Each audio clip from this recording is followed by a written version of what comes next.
Good evening, everybody. I'm Love Coach Scott Catamas, and welcome to Saturday Night Alive for the Global Peace Tribe. And this, of course, is our early Zoom room show. And right off the bat, I want to thank everybody who's in the Zoom room with us. We've got about 50 people, and most of you know the score. Give us your name, where you're from. It's always good to see. And our first person that got in there, Eleanor Joy from Vancouver Island, British Columbia. I really appreciate how many people we get from Canada, especially British Columbia. So welcome James from Virginia, Jennifer from Windsor, Ontario, and please let us know. It's really fun to see all the different places that people are coming from. John, I was waiting for you to come in. Usually you're there. And John from Norfolk, Virginia is almost always one of our first people. Wow, Erlene from Trinidad and Tobago. That's cool. You know, this show is reaching more and more people all around the world. I really want to thank Unify by being on Unify. Last week on Unify, we got almost 40,000 views, and those are from people all over the world, so it's really exciting. Tonight's show is really precious to my heart because I am in the awareness of how many people are struggling with addiction, suicidal fantasies, depression, even domestic violence is way up. It's been a hard year, and it's been a really hard year for a lot of people. The incredible unemployment that took place, and then so many of our favorite ways to enjoy life were taken away.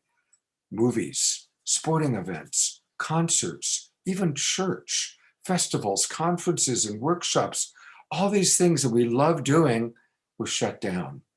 And as a result, most people spent a lot of time at home. A lot of those people got bored. And a lot of people, understandably, reached for alcohol, drugs. A lot of people went into depression. It's been a hard year for a lot of people. And I'm especially aware of that because I'm a coach. And so many clients that I had not heard from in years, reaching out saying, Scott, we're in trouble. We're really struggling. And so I'm really grateful that Deborah and I decided to do this show. And I'm really grateful for Jerry Anderson, who is our wonderful mystic abbot. I'm going to put the spotlight on Jerry. You're going to hear Jerry speak a little bit later on the show, but I'm going to put the spotlight on Jerry, our wild mystic abbot from the Mystic Monastery. Thank you, Jerry, for sponsoring this show. It really means a lot to me and to us. And looking forward to hearing from you a little bit later on tonight and taking that quiz that you're going to provide us. He's got a pretty cool quiz. We're going to get more and more participatory. Once we decided we were going to do a show on this topic, I knew right away that I only wanted to do it if TJ Woodward was available. TJ, honestly, I had a hard time, and I was referred to TJ. I worked with him, and I was lucky. I think I was one of the last people he privately coached. I just got in under the door. TJ's brilliant. He's a really extraordinary human being. And so I've worked with him professionally, and I've worked with him personally. And so I invited TJ to come on and be our co-host. And so with that, actually, I just want to say that TJ understands humanity in such a beautiful way. He's a lover of people. And I think that's something I want to acknowledge. Obviously, TJ, what you've developed with your book, Conscious Recovery, with your programming, it's wise and it works. But underneath it all is your love for humanity, and your understanding and your compassion for humanity. And obviously, compassion is at the foundation of my teaching through Love Coach Academy.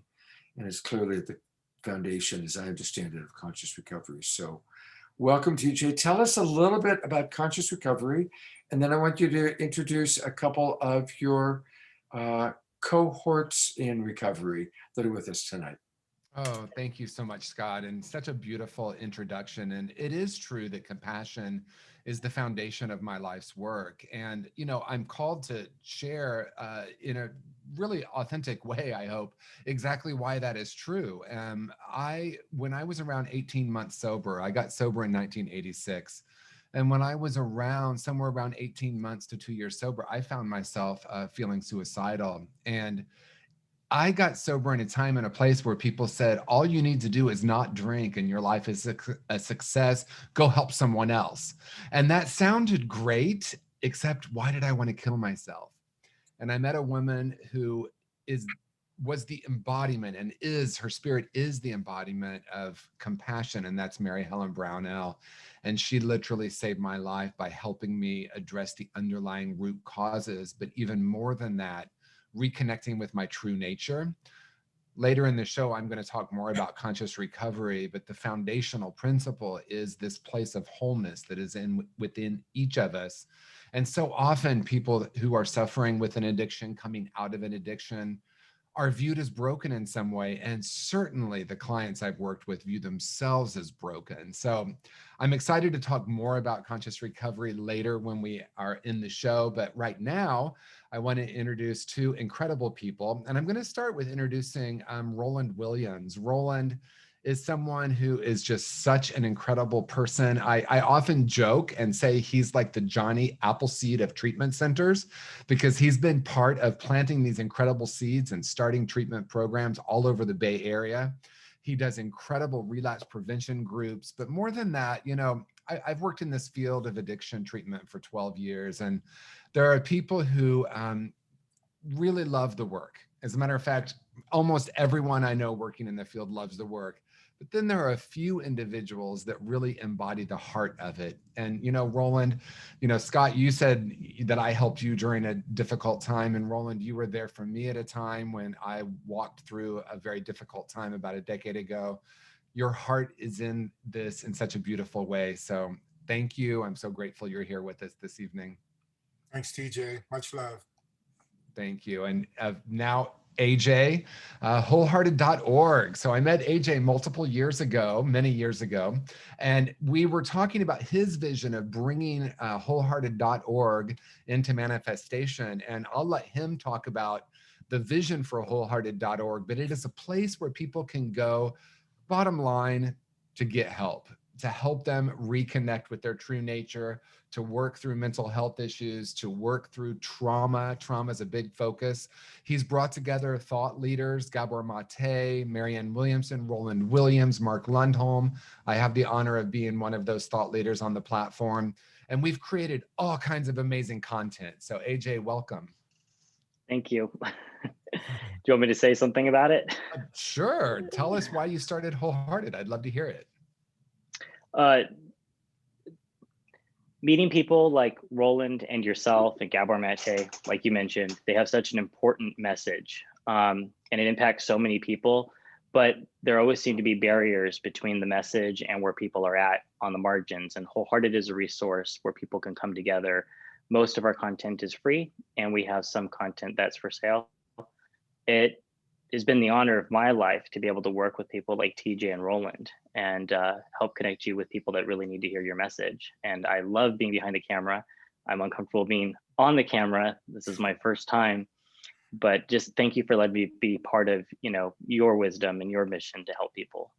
Oh, thank you, AJ. And for everyone watching right now, everyone joining us, you have no idea how many times I've tried to get AJ on the other side of the camera. We did it once, but I think he just threw it all away because I've never seen it see the light of day. But he's actually really incredible, and I really love the way he interviews people, and he really does have a dedication to bringing those of us who love being on this side of the camera, giving us a platform to share our message. So I'll go back to you, Scott. I think we have a video to share. And Yeah. Let's. So this is, TJ introduced me to Wholehearted just like a week ago.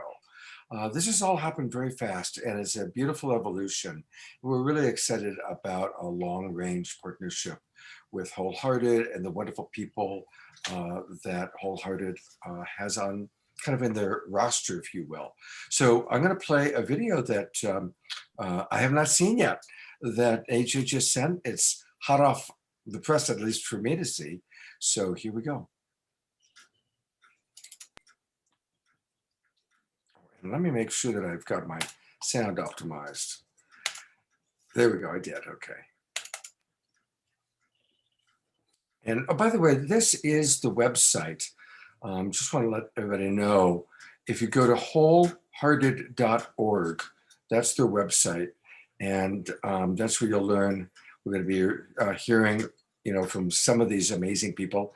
Of course, we've got TJ and Roland live with us, and Gabor Mate, we're going to hear from a little bit by video. And there's our dear friend Marianne Williamson, who's been on our show, I think 5 times now. So it's all one big amazing family as we're getting to know each other. All right, here's the video.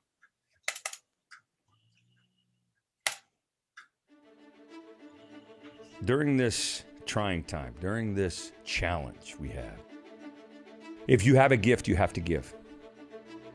Shortcut for you. I got a lot of these. Helped me in my life, helped other people with their lives. If you have a gift, you have to give. And if you wind all this up for what it's worth and what we really do have, content-wise, wholehearted.org, there's more than I can tell you in 6 hours. There is so much heart and so much wholeness and so much wellness and so much recovery and so many tools helping people learn to help themselves. You cannot make a mistake at wholehearted.org.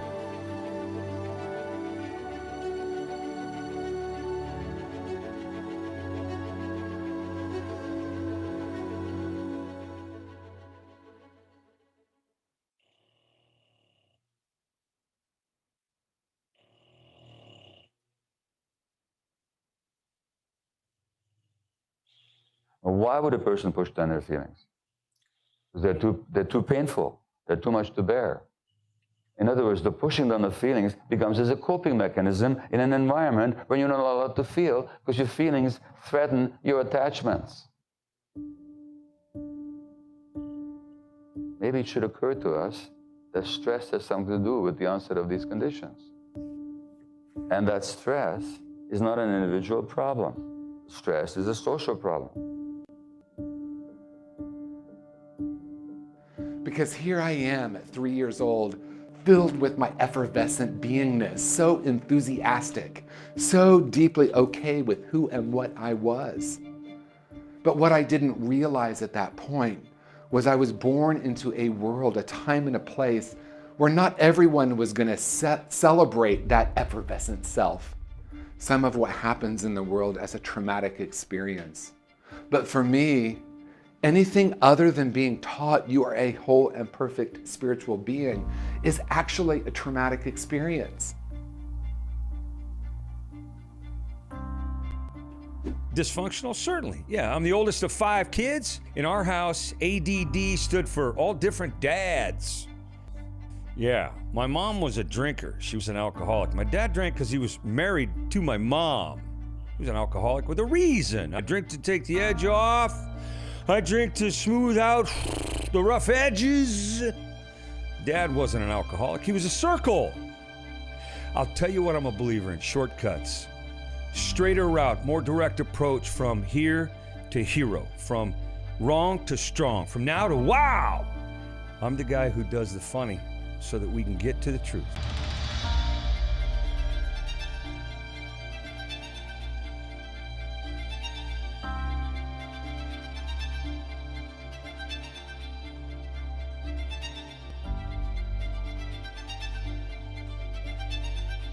So you are an addict. Do you identify as an addict? Yeah, I would say yeah. I don't want to die like my brother did, you know?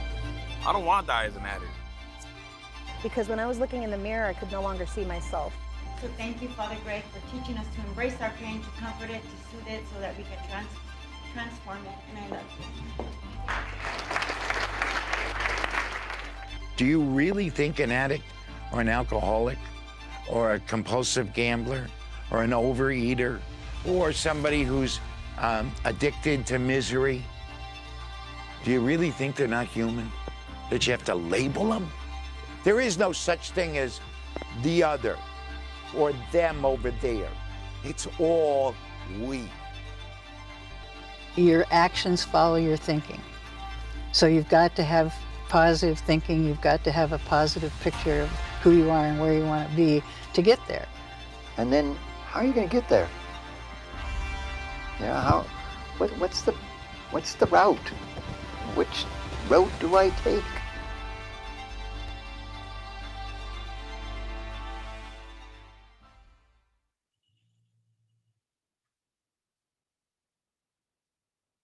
The clearer you are, the clearer we are about your own intention for whatever we do, the more focused our work is going to be.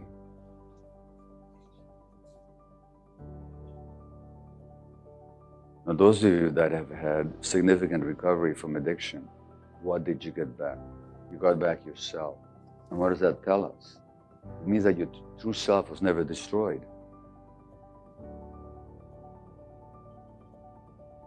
But you're a mirror in which you could see the possibility of her not being that way. So it's not hope, it's possibility. And every human being has got that possibility, by the way.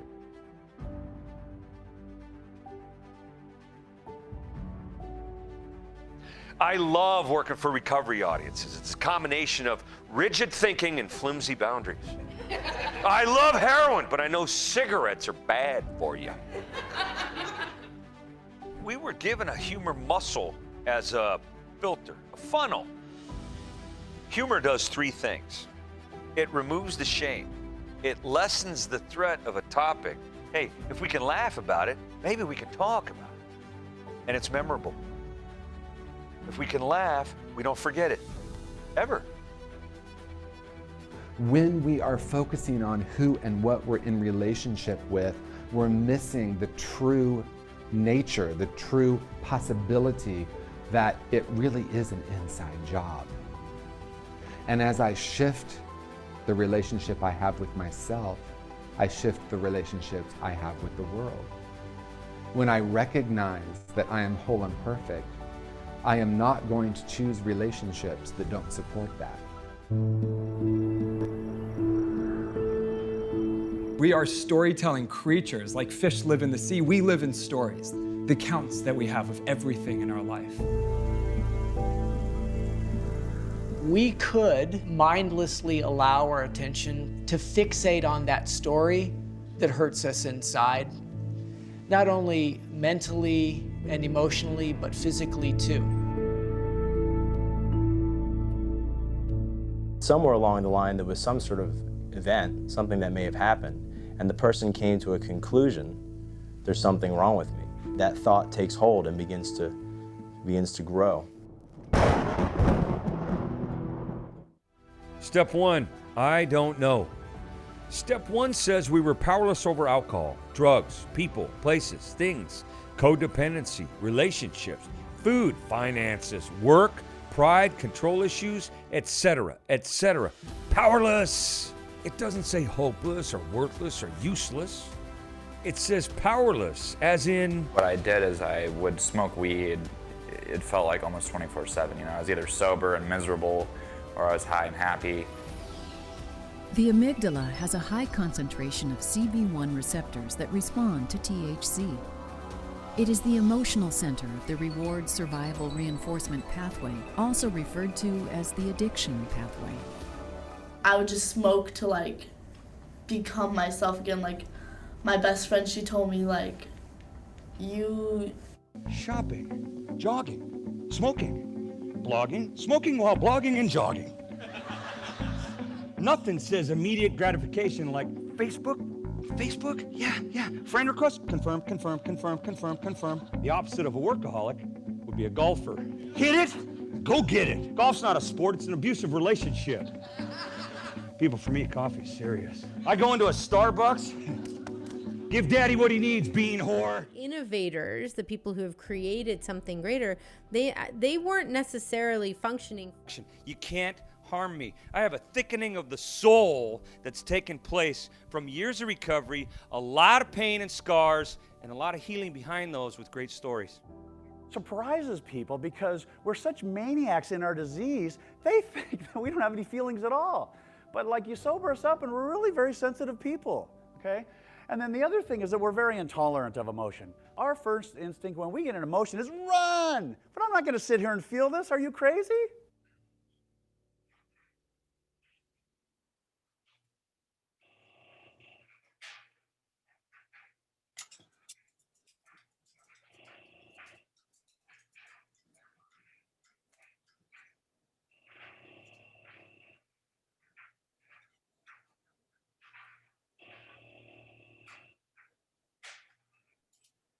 Wow. Thank you so much, gentlemen, for this amazing work that you're doing. And I feel like discovering Wholehearted and the resources that you have is really, really extraordinary. AJ, tell us a little bit about some of the resources that you have available for people. To make it simple, when you go to the website at the very top, you'll see a couple of options. You'll see Discover. So everything under the Discover area is completely free. So there are documentaries, talks, series, shows, and this is new. This has only been up for about a week. So we've got about 100 programs that are going to be loaded onto it. Right now, we've got about 7. So we're adding 5 to 10 a week. Then the next tab is Plus, which officially goes live June 1st, which will be an all access pass to our Plus library, which has about 70 more programs. And then we've got our video courses where you'll see courses by Gabor Mate and TJ Woodward and Mark Lundholm and many more. The only thing I regret so far is that we've been working with Roland Williams and we just haven't gotten to the point where we finished his programs yet. So I wasn't able to include him in the reel just yet, but we have numerous programs with Roland Williams coming as well. So I always recommend that people start at Discover and explore what we have. We've got a little bit from everybody. And if other content speaks to you, please purchase a course or become a member. It helps us fund more programs and it helps fund our contributors. And we offer scholarships and financial aid to anyone who needs it. And I just want to encourage everybody, when you at a Wholehearted and you go to Discover, there's a little box right here, Discover Wholehearted, and just sign up for free. And that way you can get on board. And there's so many wonderful things that these guys are providing. And like anything, it's just real easy to start filling it in, and then you want to be on board. And as I've gotten to know AJ, he kind of downplayed it, but he has generously provided a tremendous amount of free material. Okay, so I want to say this is not an organization that's all about getting as much money as they possibly can. AJ is incredibly generous with what he gives. So it's a great way to get started. And thank you so much for that. We actually only have about 2 minutes before I've got to go live on Facebook, which always takes a little bit of a minute. So I'm going to actually turn it back over to you, TJ, and ask you if you'd be willing to share a success story, someone you like, a true story. You don't have to mention the name. Anybody that you're aware of that by coming to Wholehearted, their life turned around. Because I think a success story would be kind of pretty cool here. Yeah, actually, it's really easy for me. You didn't give me this question ahead of time, but I did not. The person came right away. I got an email from someone who took the conscious recovery experience on Wholehearted, and he shared with me that he had been to treatment 40 times, 40, and that he had continued to relapse, and it was because he hadn't yet addressed the underlying trauma that was leading to his addiction. I love what Gabor said in that clip. He talked about the emotions and that in some way it might be overly simplistic, but addiction is really about not being present with what we're experiencing emotionally. And this person in the email shared with me that he had been running from his emotions and from his past trauma for many, many years. And he finally did the conscious recovery experience and then got the book and workbook, and it changed his life. And what he said was so heartwarming to me. He said, I didn't realize I had been running from something for so long that I actually had the courage to face. And that alone just made it all just so worth it, because I think about my own journey. And, you know, I ran from my emotions and from my trauma for the first decade of my recovery in some ways. And so here was someone who was able to share in such a beautiful way the profound impact it had. Perfect example. Thank you, TJ. Well, we're going to be hearing from all these amazing gentlemen later on in our show. And again, thank you everybody for coming into our Zoom room. I really love our early Zoom room audience. And I see we've got about 150 of you. And please give us where you're from. And always feel free to put in the comments what your thoughts are, your experiences as it relates to tonight's topic. And it's going to be very interactive. We're going to do an interactive poll kind of early on in the show. So welcome everybody. I see people from Florida, Las Vegas, a lot of people from Canada. Welcome. I'm going to get us ready to go live on Facebook.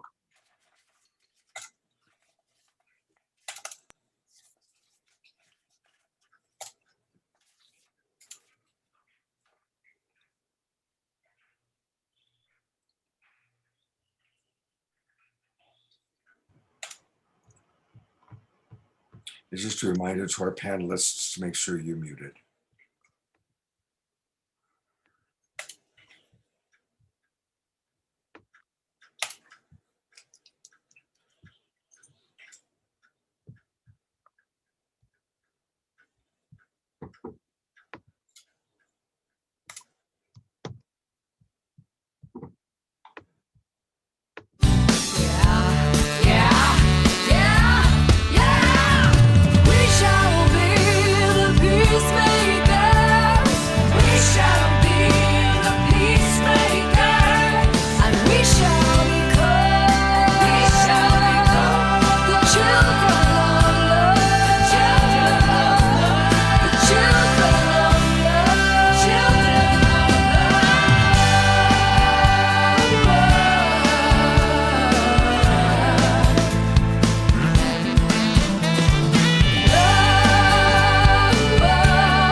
Welcome, everybody.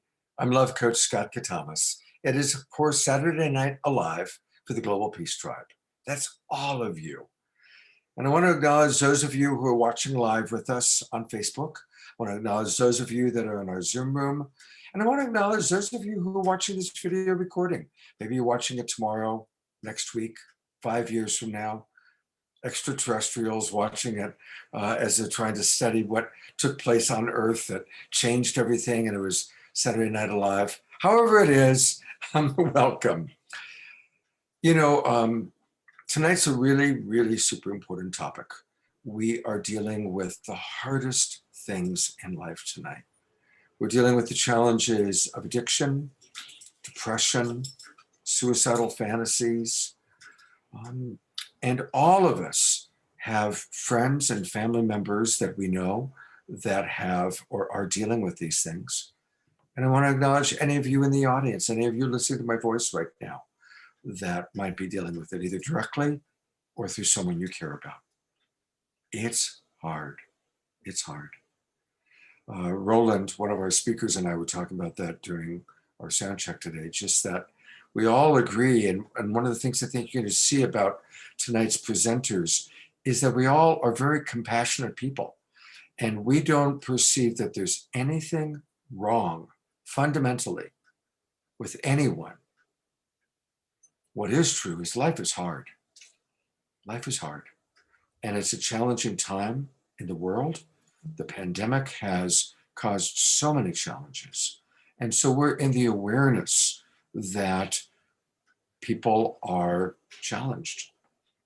As a coach, I see really good people who are dealing with higher levels of addiction, compulsion, depression, suicidal fantasies.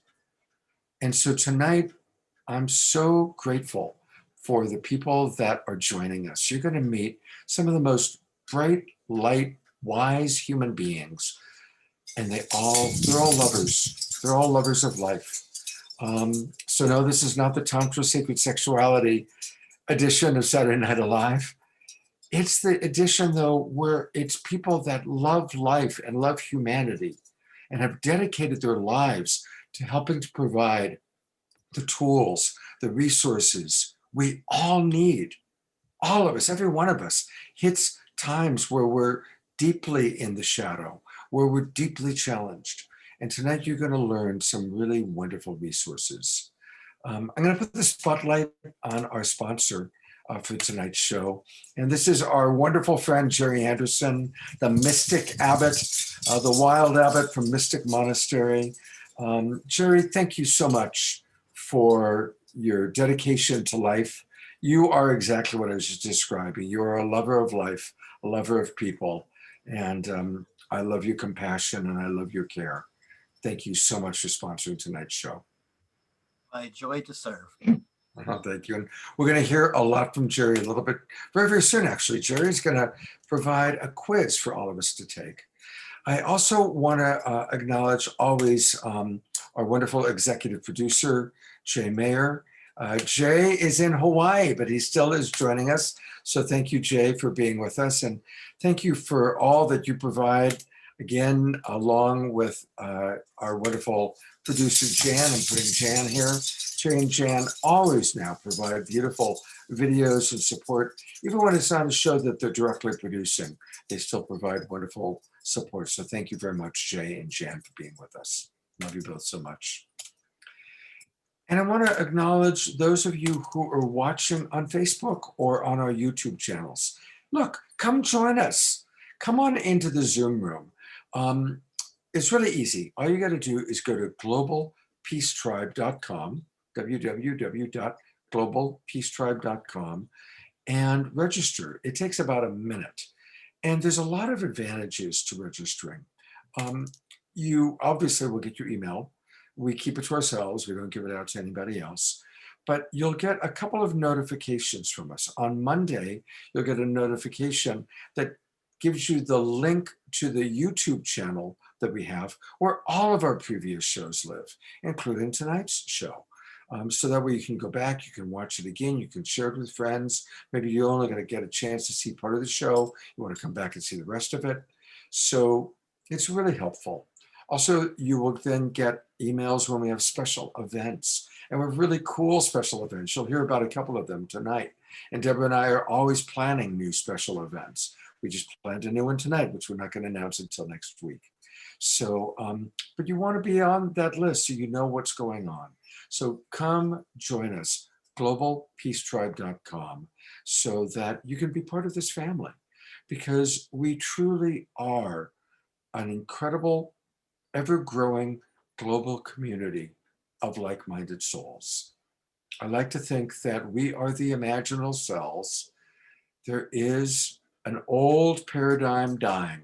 There is a caterpillar dying. There is an old paradigm way of life that was very survival oriented, and it was leading us to an extinction.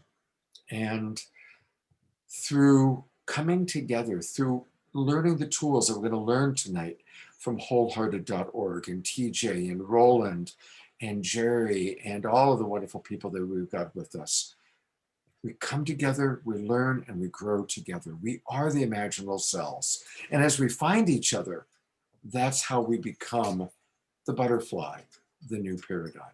So please do join us.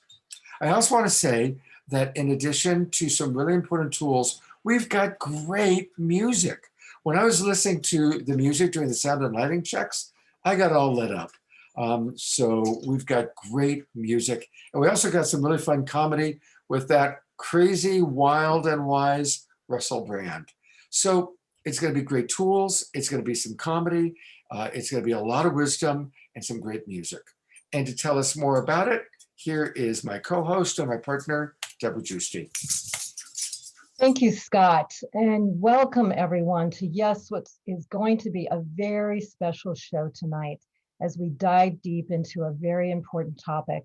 And we're now in our second month of season 5, Time to Thrive, April through June. And Scott and I are now working on another season for you, season 6, An Incredible Mix. And this will be July through September.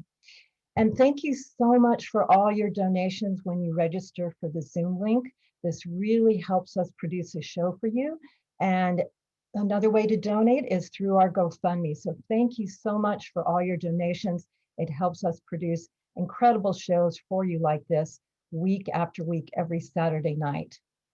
And our theme tonight is addiction, recovery, and crisis prevention, best tips, tools, and practices. Saturday Night Alive stands for creating a world that works for all and uniting together as one. And this means supporting all our human family through the good times and the amazing evolutions that are happening now, but also through the hard times and the challenges. And what's true today is that the challenges of drug and alcohol addiction, domestic violence, and suicide have increased dramatically during this time of COVID. So we're not only dedicating this show, but Scott did a show on Straight Talk last night. There'll be another show on Sacred Sunday on these topics, bringing you evolutionary leaders that share insight and best tips. And this show not only includes vital information, but there's going to be a lot of personal experience shared. And we on Saturday Night are committed to not only share positive news, but are committed to dive into the difficult topics too, that really bring us up to the good news. And we know this is a difficult topic with no easy answers. So we have incredible speakers with you tonight that will deal with addiction, depression, suicidal fantasies, but also we are happy to have them join you to share how to bring purpose and passion into your life, which is another form of healing of this. So I'd like to share our incredible presenters with you now. Tonight, we are going to have a special presentation from Michael Bernard Beckwith. He's the founder and spiritual director of Agape International Spiritual Center. He is regarded for his teachings on the science of inner transformation and embraces practical approaches to spirituality using meditation, affirmations, prayer, and life visioning. And we have a very special video just for us tonight from Michael. We are also happy to have TJ Woodward. He is an inspirational speaker and educator who enlightens and entertains audiences around the world. He assists people in life-changing ways and through his information and dynamic ways of talks and trainings. And we're really happy to have Roland Williams. He's an interventionalist. He's an author, trainer, counselor, and consultant working in addiction treatment since 1986. He's a co-founder of Free Life Enterprises and Roland Williams Consulting. Welcome, Roland. And we also have a presentation from Gabor Mate. He is a renowned speaker, best-selling author. He's highly sought after for his expertise on a range of topics, including addiction, stress, and childhood development. And we have AJ Fox, who is the founder of Wholehearted.org. He and the Wholehearted team work very closely with thought leaders and speakers to produce engaging and practical programming.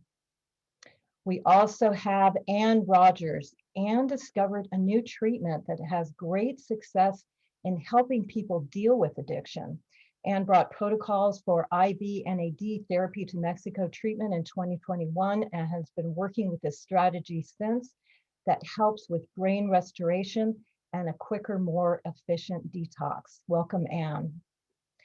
We also have Leland Holgate. He's a 42-year-old combat veteran, a yoga instructor and life coach, and he's had many challenges before the military and post-military, and we are going to be supporting his nonprofit, which I'll share with you in a moment, Warriors for Life. And we have Jerry Anderson, who's going to share from his experience, our sponsor. We love Jerry so much. He is the abbot of Mystic Monastery in Puerto Rico, an amazing 10,000-acre sanctuary in the middle of the island for extremely sensitive, empathic old souls. And he has 40 years as a trance healer and trained and ordained over 100 healers and as a guide to sacred sites all around the world. And we also have an amazing transmission from Russell Brand, the actor. He's an award-winning comedian, actor, author, public thought leader, and passionate activist for mental health and drug rehabilitation. This will be a special video transmission. And like Scott said, we have amazing musicians who are all very heartfully connected to this topic. We have Johanna One-Heart Beekman. She's been with us many times. We love her. She's a recording artist that has toured with many major festivals and venues. She's also a yoga teacher and creator of Lullaby Yoga. And we have with us Valerie Romanoff. She's a guitarist, composer. She takes her audience through a full spectrum of music that embodies the idea that we create our reality by the thoughts we think. And her music is infused with vibrations of peace and love. And we're also really happy to have Austin Willisey. He's a pop and a cappella mentor artist who writes and records, produces and engineers and arranges different genres of music for television, film, and artists. And he's also a veteran member of the House of Jacks. Welcome, Austin. And I want to share about our nonprofit. As you probably know, this has been a constant aspect of what we've done with Saturday Night Live, is really support through the green love that you can give us through your donations tonight. Incredible organizations that are really helping to change our world for the better. And we are going to be sponsoring tonight Warriors for Life.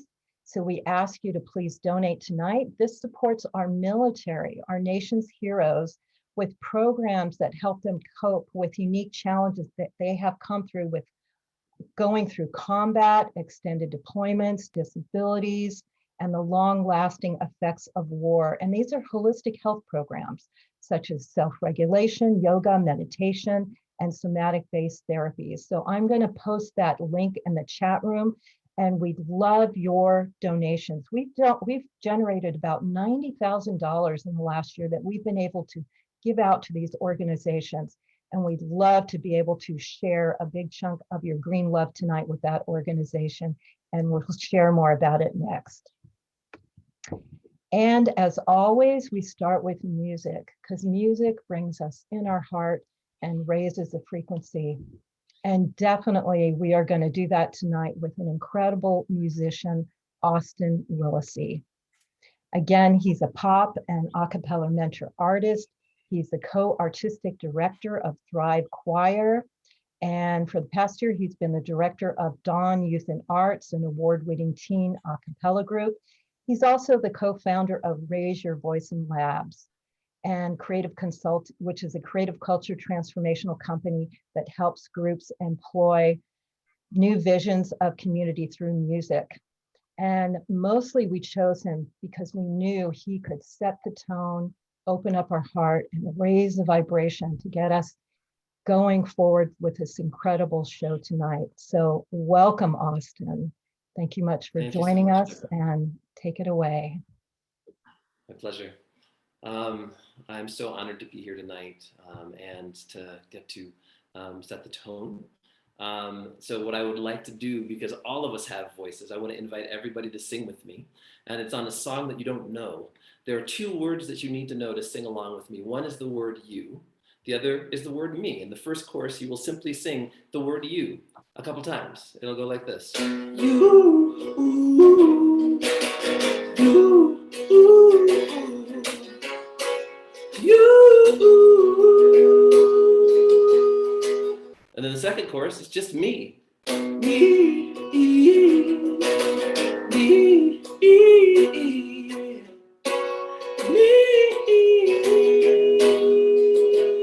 So the great thing about this, of course, is that since you're going to be on mute, if you can't sing and don't know the words or the melody, no one is going to know but you.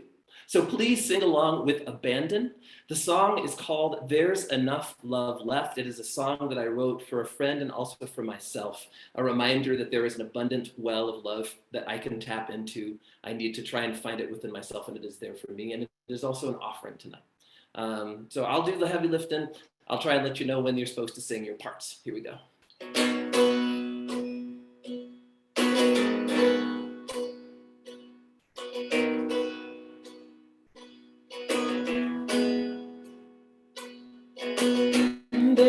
there's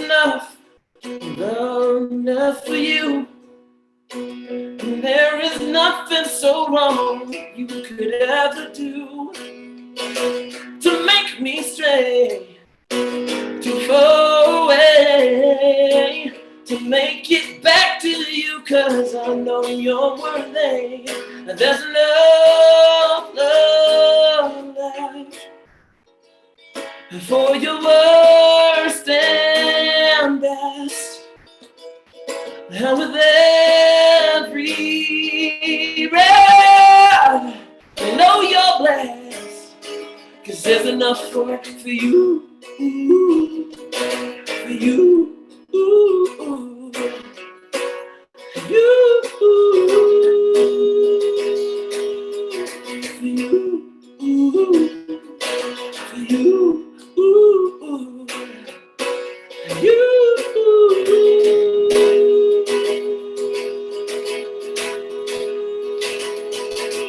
There is enough love left for me when I am overwhelmed and feel that I'm too weak to lift my head out of my hands. Don't think I'd find anyone else who understands. There's enough love left for my worst and best. And with every breath, I know you're blessed, 'cause there's enough for me, for me, for me, for me, for me. For me, there's enough love left for the worst and best. And with every breath, I know you're blessed, 'cause there's enough for you, for you. You, please keep singing my part, yeah. Enough for you, enough for me. When you find it's hard to see that you are worthy, oh Lord. Enough for them, enough for us. When you find it's hard to trust that you are worthy, oh Lord. Enough for you, enough for me. Standing tall on your knees. You are worthy, oh Lord. Enough for them, enough for us. When you feel like giving up, you are worthy, oh Lord. You are worthy, oh Lord. And I am worthy, oh Lord.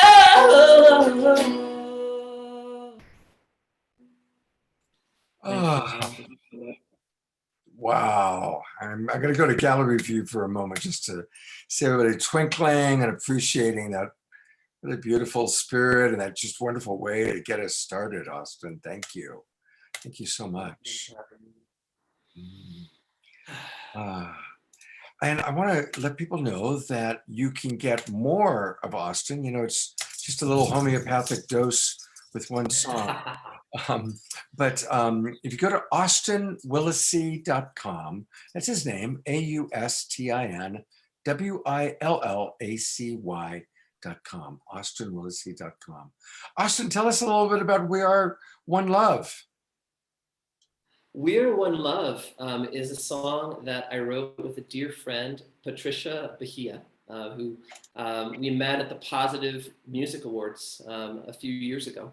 And both went to a workshop on the poetry of Rumi and said, oh, you know, we really enjoyed meeting each other. Maybe we'll have time to write something together. And when we found some time to write together, the line that we were both drawn to is the line from the poem that says, they say there is a doorway from heart to heart, but what is the use of windows and doors when there are no walls? And we were like, whoa. So the first line of the song is no walls between our hearts, no walls between our souls. And that just spoke to oneness at a very deep level for both of us. And for me, there's an additional layer from an activist and writer named Leticia Nieto, who says, the truth is we are one. The reality is we are not. And so much of what we are doing here and so much of the work that I try to do in the world is trying to reconcile the difference between the truth and the reality. So it's a really happy, uplifting song. On the recording of it, the teen a cappella group that I've been mentoring for just short of 24 years is actually the gospel choir on it. I think it's the first single that I produced at my home studio. So lots of good stuff. And there's a video for it on YouTube too. Yeah, I love how many different ways people can access you.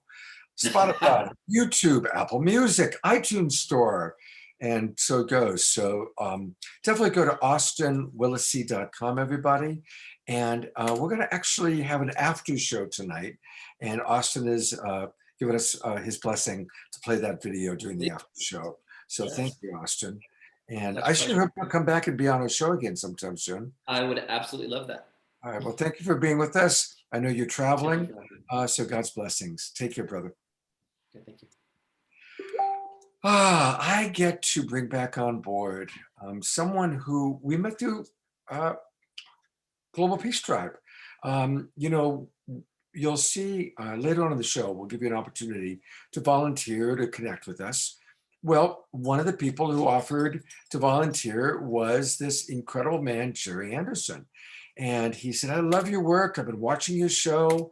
And so we became friends. And, you know, it's one of those things we've never met in person, obviously. He goes back and forth between 10,000 acres that he's the steward of in Puerto Rico, where the Mystic Monastery is, and the United States. He travels a lot.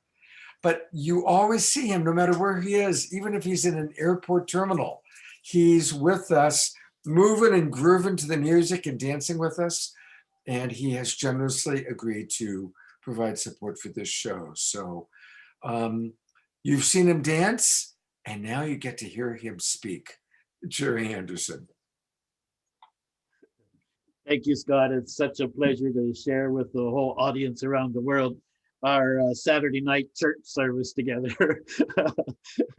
And tonight our intention is really to share real usable tools that you can use with the people you love in the times that they need care and thoughtfulness. During our show tonight, just to make it very real, 337 people in the United States will attempt suicide. Only a quarter are successful. So being very close to so many people who've asked questions of like, what could we do? We sent them to the regular therapist and it was not successful. So tonight I would like to share a few things. And the first ultra simple point of view I'd like to share tonight is that depression is a depressed expression. And so if we don't get past this depressed expression, sometimes the problem just gets building up, as the other gentlemen are going to talk about. But sometimes just getting out of the bedroom, you know, this is the worst thing that people do, is they go to their bedroom and kind of like hibernate. So that's a lack of expression. So in my time struggling with this topic with many, many young people, I found that the background of the cause seems to be a frustration with finding meaning and purpose in their life, as well as a sense of belonging. So tonight, I'd like to take you kind of like, you might say, into the back room of the counselors that see people around the world every day. And how the counselors, addiction counselors, therapists around the world start is they start with a very simple test called ACE. It stands for adolescence. Just 1 second, it escaped my mind. Adverse childhood experiences. And so it's called ACE. You're going to find it in all the different kinds of therapies around the world.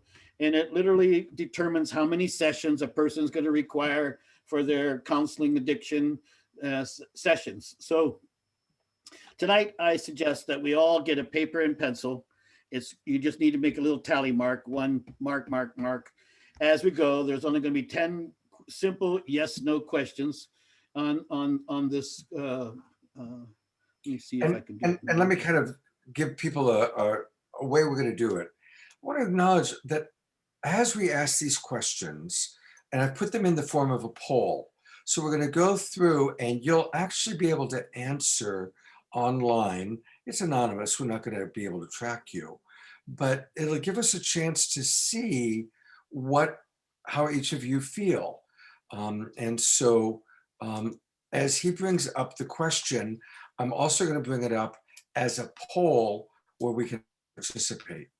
And the reason we want to do this is just to acknowledge that all of us have had to deal with challenges. And I'm sure all of us are going to have certain yeses to these answers. So there's the first question, and there's the poll. And so I want to invite people to start answering by the poll. Did a parent or older adult in the household often or very often swear at you, put you down, or humiliate you?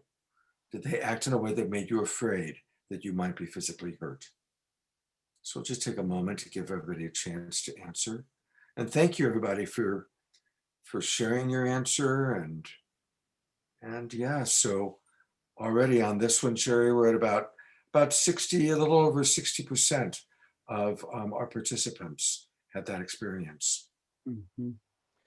So the question number 2 is, did a parent or older adult in the household often or very often, A, push, grab, slap, or throw something at you?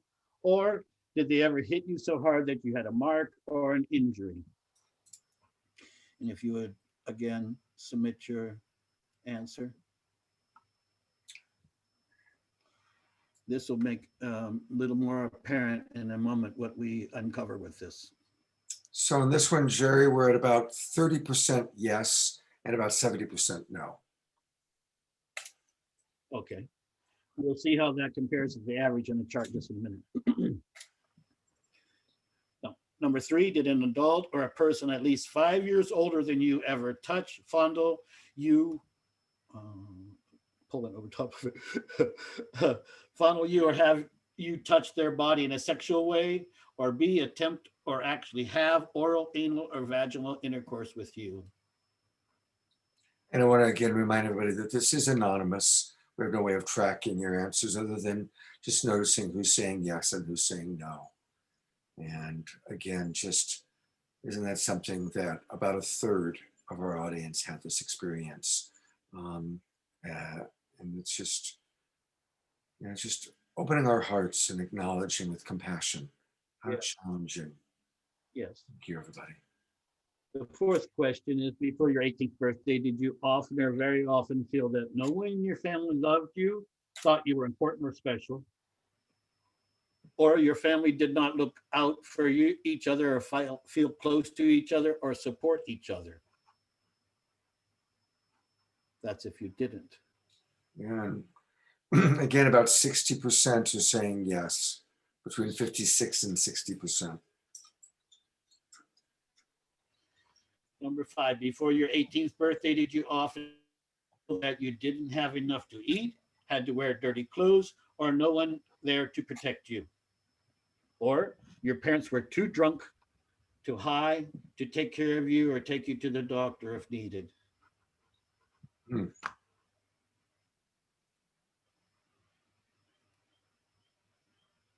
Yeah, so even on this one, a significant percentage of people that are in our audience had an experience like that. Number 6, before your 18th birthday, was their biological parent ever lost to you through divorce, abandonment, or another reason? And Jerry, remember to do this slowly so people can hear the questions. A lot of people can read it, but for those who can't read it, if you could just speak slowly when giving the questions. Again, it's before your 18th birthday. Was a biological parent ever lost to you through divorce, abandonment, or some other reason? And more than a third of our audience had that experience. Number 7, only 10. Before your 18th birthday, was your mother or stepmother often or very often pushed, grabbed, slapped, or had something thrown at her? Or sometimes or often or very often kicked, bitten, hit with a fist or hit with something hard, or ever repeatedly hit over at least a few minutes, or threatened with a gun or knife? That's your mother or your stepmother. And again, it's so remarkable because when you hear something like this, it's like, well, come on. But look at how common it is. Look at how many of our beloved Global Peace Tribe family members had those experiences when they were still children or teenagers. Before your 18th birthday, did you live with anybody who had a drinking problem or alcohol or who used street drugs? Again, these are all before your 18th birthday.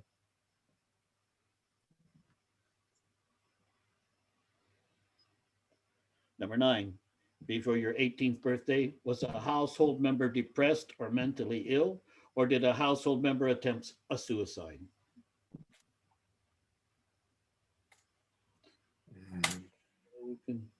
And let's wait a minute, Jerry, because we still got to wait for people to fill that in. I was a little late getting it up. Just about 50-50 on this one.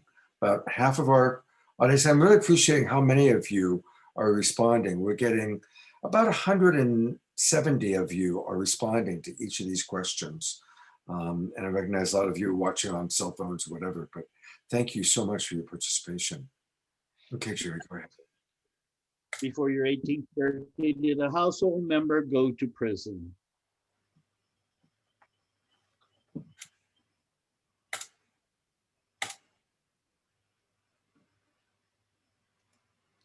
So what we want to do now is just add up your score.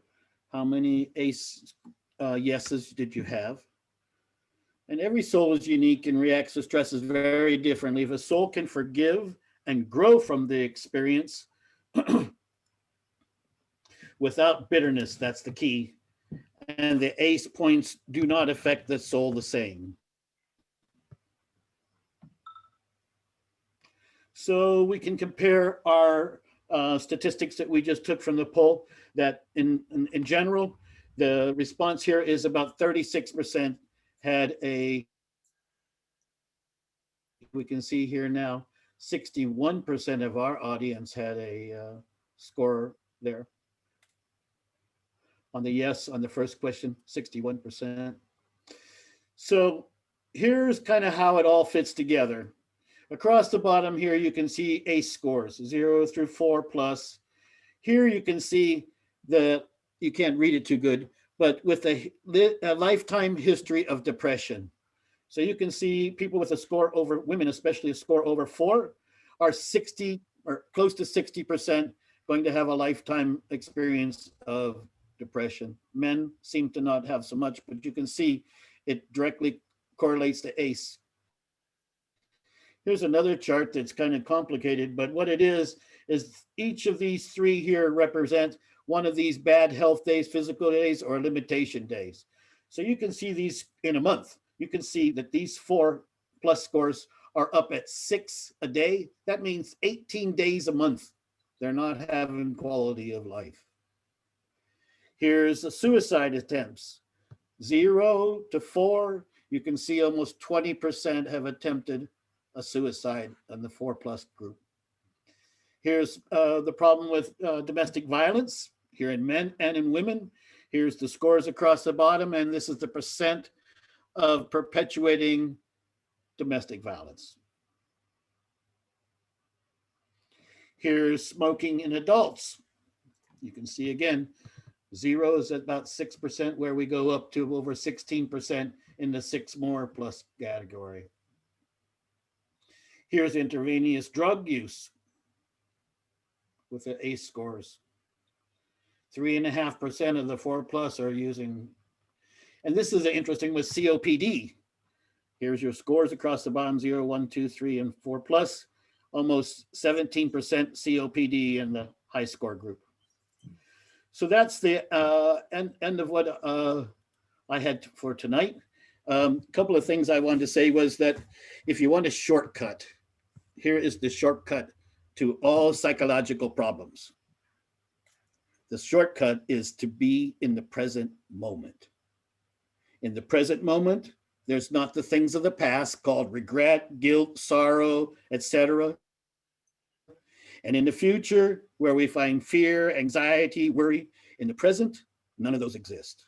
So again, the key that we talk a lot about on Saturday Night Live is presencing is really a miracle of healing.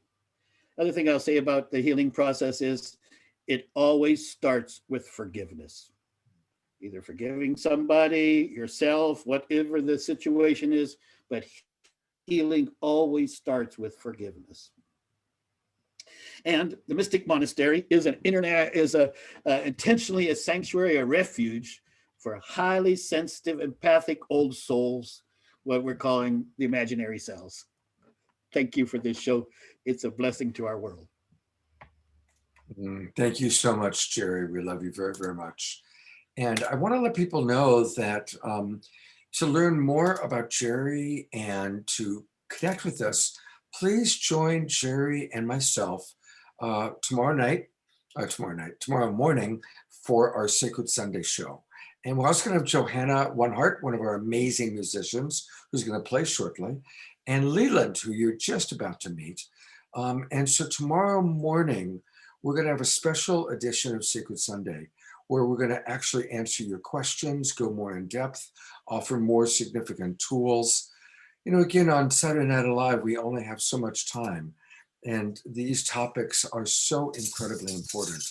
So we're going to go deeper, and we actually are going to be scheduling additional shows in June and July dealing with these topics because it's so important. So if you want to get to know Jerry, maybe even come online, ask him some questions, come join us tomorrow morning, 10 o'clock Pacific time. Jerry, are you going to stick around for the after show tonight? Oh, sure.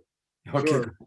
All right, so you'll see Jerry dancing between now and then join us for the after show for more Q&A. Thank you so much, Jerry. All right, and to introduce tonight's Wisdom Jewel, here's Deborah. Thank you, Scott, and thank you, Jerry, for setting us off in that questionnaire so we can look within. Appreciate it. And yes, this is a really amazing aspect of our show that we have every time now. It's our Wisdom Jewels. These are created by our executive producer, Jay Mayer, and associate producer, Jan Kaplan, and they really help reflect on a deeper level with quotes from celebrities and other people that you will know about our theme and topic. So Scott, would you like to run that? Absolutely.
And I've put the spotlight on our dear executive producer all the way from Hawaii, Jay Mayer. Jay, thank you so much for you and Jan putting together this beautiful videos for us. So we've got some more videos that Jay and Jan have put together for us tonight. Thank you so much, brother. Thank you. And aloha, mahalo. All right, I get to introduce really cool guy. He is somebody that's new to my world. He was introduced to us by Johanna Onehart, and I'm so grateful to Johanna. Thank you for the introduction and the connection to Leland Holgate. And as I put the spotlight on you, Leland, I'm going to just share with people a little bit about your background. He's a 42-year-old combat veteran and a yoga instructor and life coach. He had many challenges before the military, but even more post-military. As a young age, he was broken and beaten by his own hero and sexually abused by babysitters. His father was an airborne ranger and had a lot of trauma from the deployments.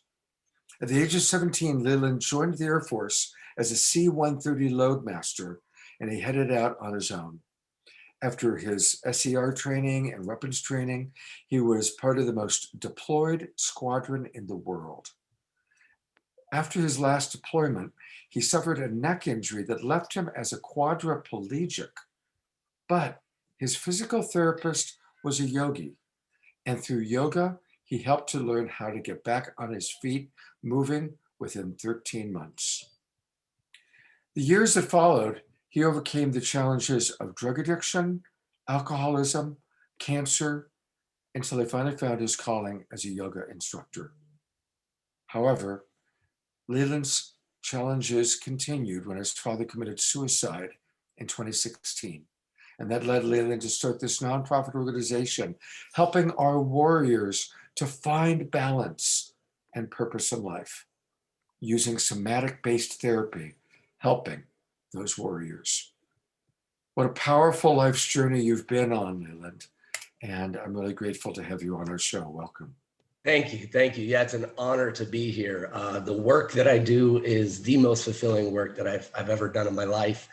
And of course, it comes from a place of experience and pain myself. And the beautiful part is that we just get to pass on that message of hope. And with Warriors for Life America, the beautiful part about that is we don't just take care of our military, we also work with the community. Because with us, we understand that being part of something bigger than yourself is truly the only way to heal, you know, feeling that purpose, that drive to actually be part of something else.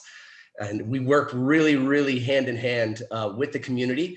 And a lot of what we do is like you said, the somatic-based therapy. So a lot of that is making physiological changes in the body and coming back to the present moment, like Jerry was talking about.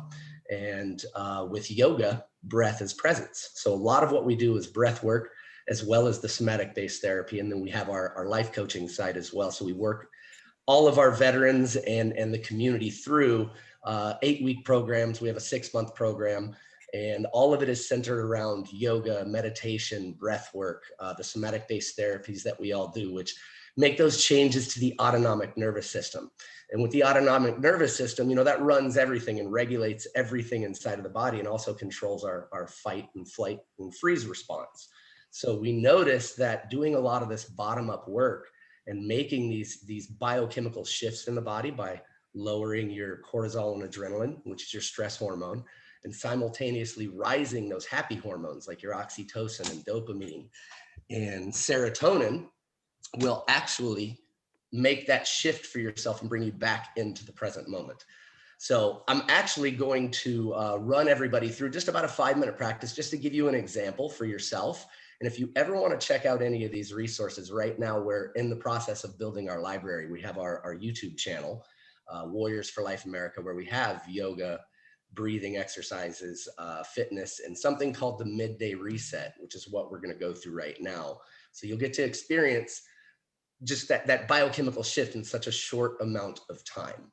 So if you would, I'm wondering if I should put a couple of people, and this I have not asked, but maybe Johanna, who is a yogi, yogini, and I'm wondering if any of our other people would like to volunteer to kind of be on camera doing this with Leland So do we have any other Johanna, are you okay with that?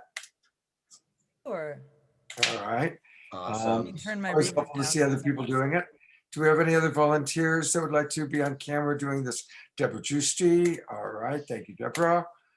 And I'm looking, anybody else raise your hand for a bit so I can see? Jerry Anderson, fantastic. Ann Rogers. See, you got a whole group. Love it. TJ had his hand up. Who else had? Oh, TJ, great. All right. It takes me a moment to see everybody. So, all right, there you go. You got some volunteers. Take it away. Perfect. Perfect. Thank you. All right. So what we're going to do is you're in your chair. So just go ahead and sit back. Make sure you have some nice support. Just let your feet contact with the ground. Now you're going to take your hands and just place your hands in your lap. So just let your hands rest on your knees. Now let your chin fall to your chest. No need to force it. Just let it fall. And for the moment, I want you to pick out 4 different colors, maybe 4 different shapes. Could be 4 different patterns.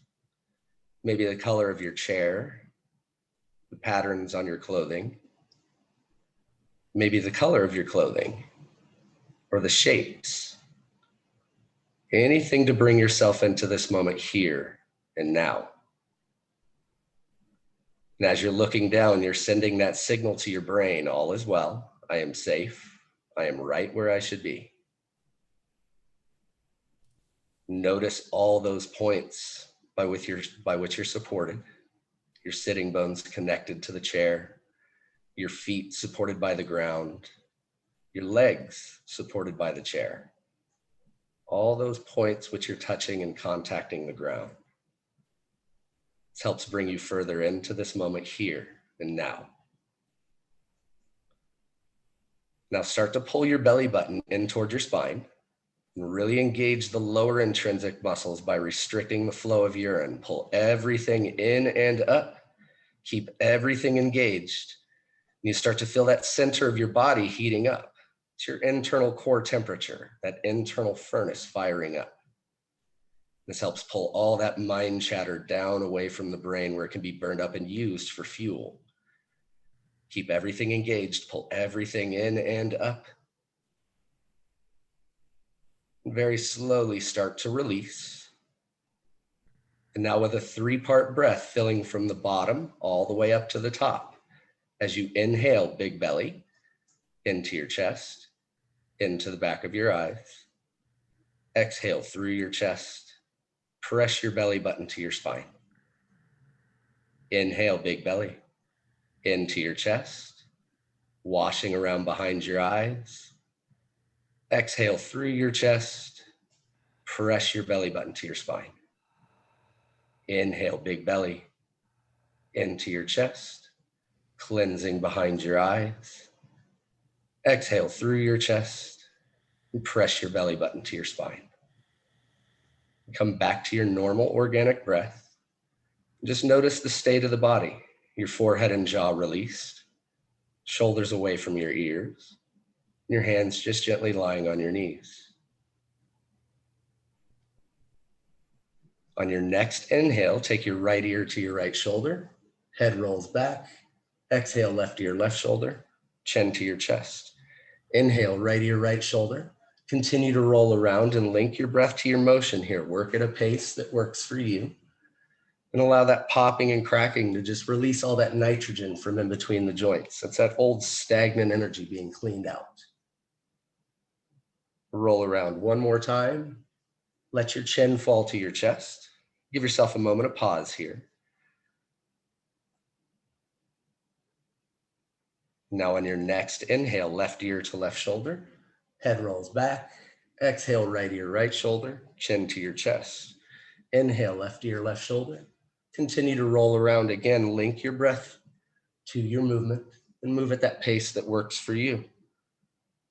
Cleaning out that old stagnant energy, making way for the new. We'll roll around one more time. Let your chin fall to your chest. Give yourself that moment of pause. And while we're here, I want you to take an inhale all the way to the top. Breathe in all the way. As you exhale, release your forehead and jaw. Let go of all your facial muscles. Inhale all the way, breathe in all the way to the top. As you exhale, feel your shoulders fall and your arms become heavy. Inhale all the way, breathe in all the way to the top. And as you exhale, feel your legs and your feet become heavier and heavier. Breathe in all the way, inhale all the way to the top. And as you exhale, release all tension in the body.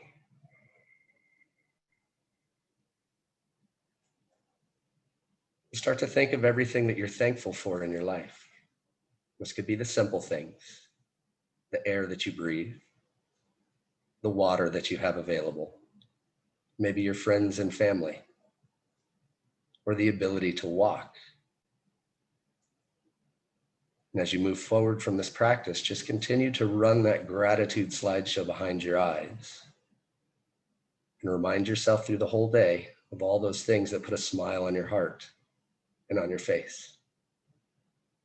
Very slowly start to blink your eyes open, and you can lift your gaze. And there we go. That's an example of making that biochemical shift and the power that we all actually contain. You know, we all own that power to come back to the moment and bring ourselves back.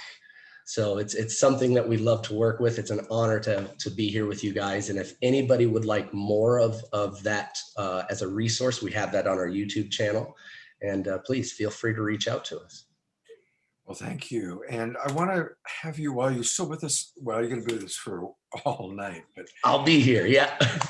but tell us more about the work that you do with Warriors for Life, because we're going to ask people to start donating. And yes. We started a GoFundMe. Deborah's putting the link into the chat box. And this is a new training. So tell us about the new training that the money that's raised tonight is going to go to. Yeah. So it's exciting work. We have a 3-day course that we put a lot of our veterans and some of the community members through as well, because we work with the community.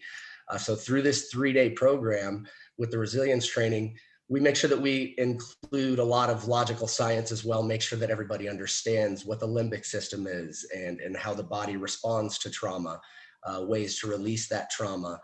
We also train them in neuro-linguistic programming. So we're going through a lot of positive affirmations and reprogramming of the reticular activating system and all these amazing things that can happen with just the discipline of doing it over and over and over again. And we've noticed amazing stories of comeback.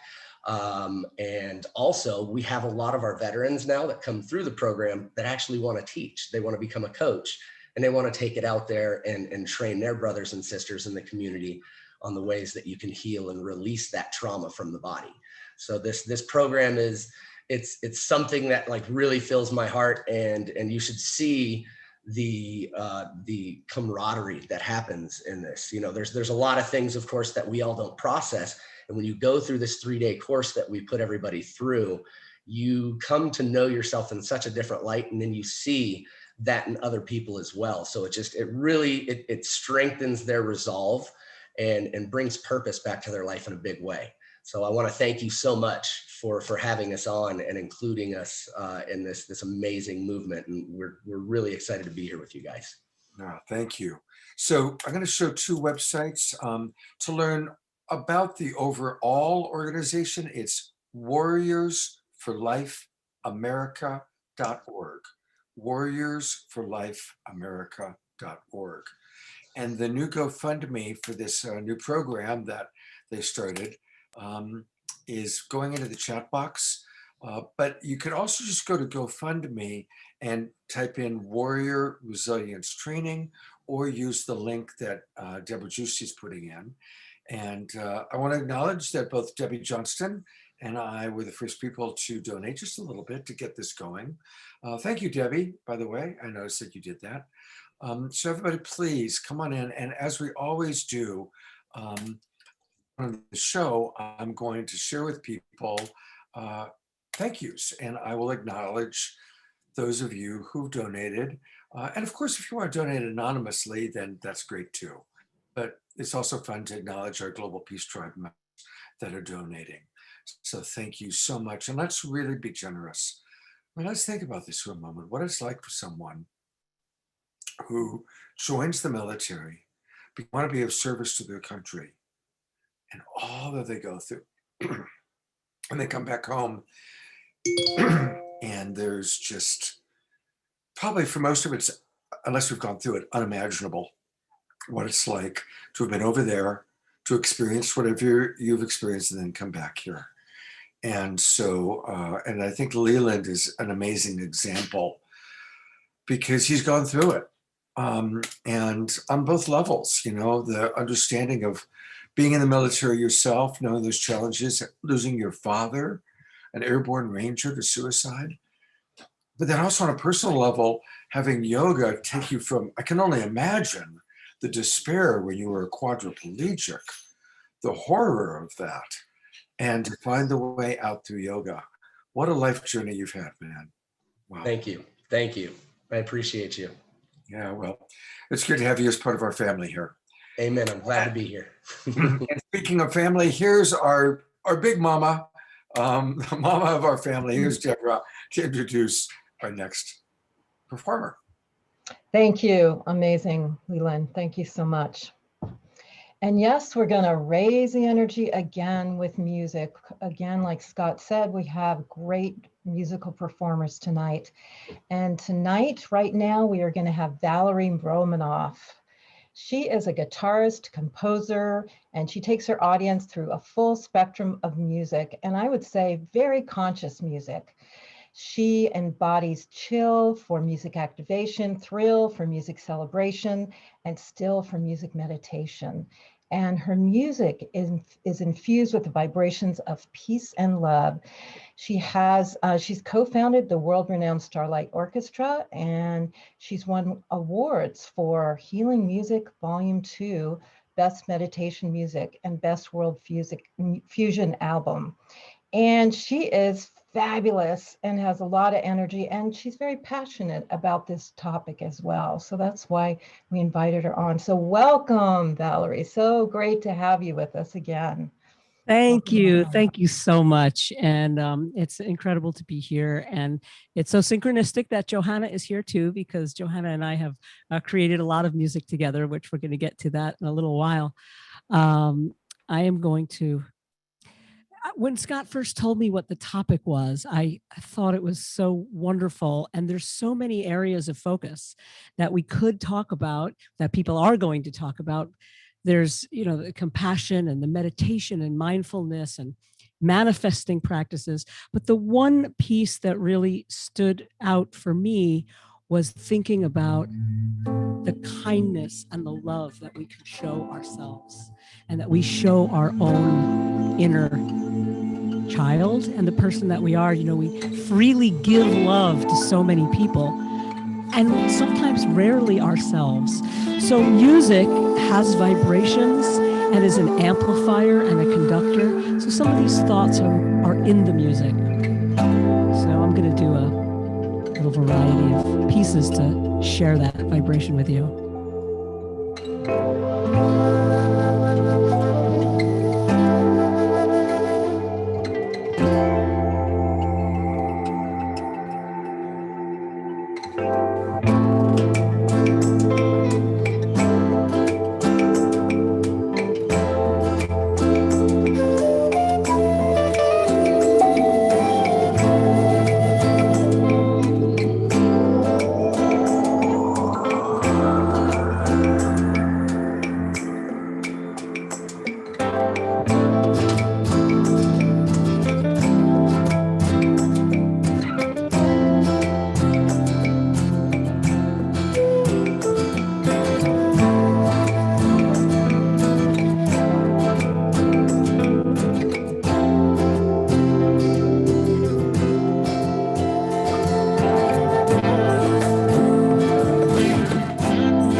Little angel, welcome to the world. It's your day. Welcome to the world. Little angel, it's your world to change. Sometimes you won't remember who you really are, but trust me when I tell you, you've always been a star. Life can be a party if you just allow. And remember, everything is now. Welcome to the world, little angel. Welcome to the world, it's your day. Welcome to the world, little angel. Little angel, it's your world, it's your world, it's your world to change. Da da da da da da, da da da da da, da da da da da, da da da da da, da da da da da, da da da da da, da da da da. Welcome to the world.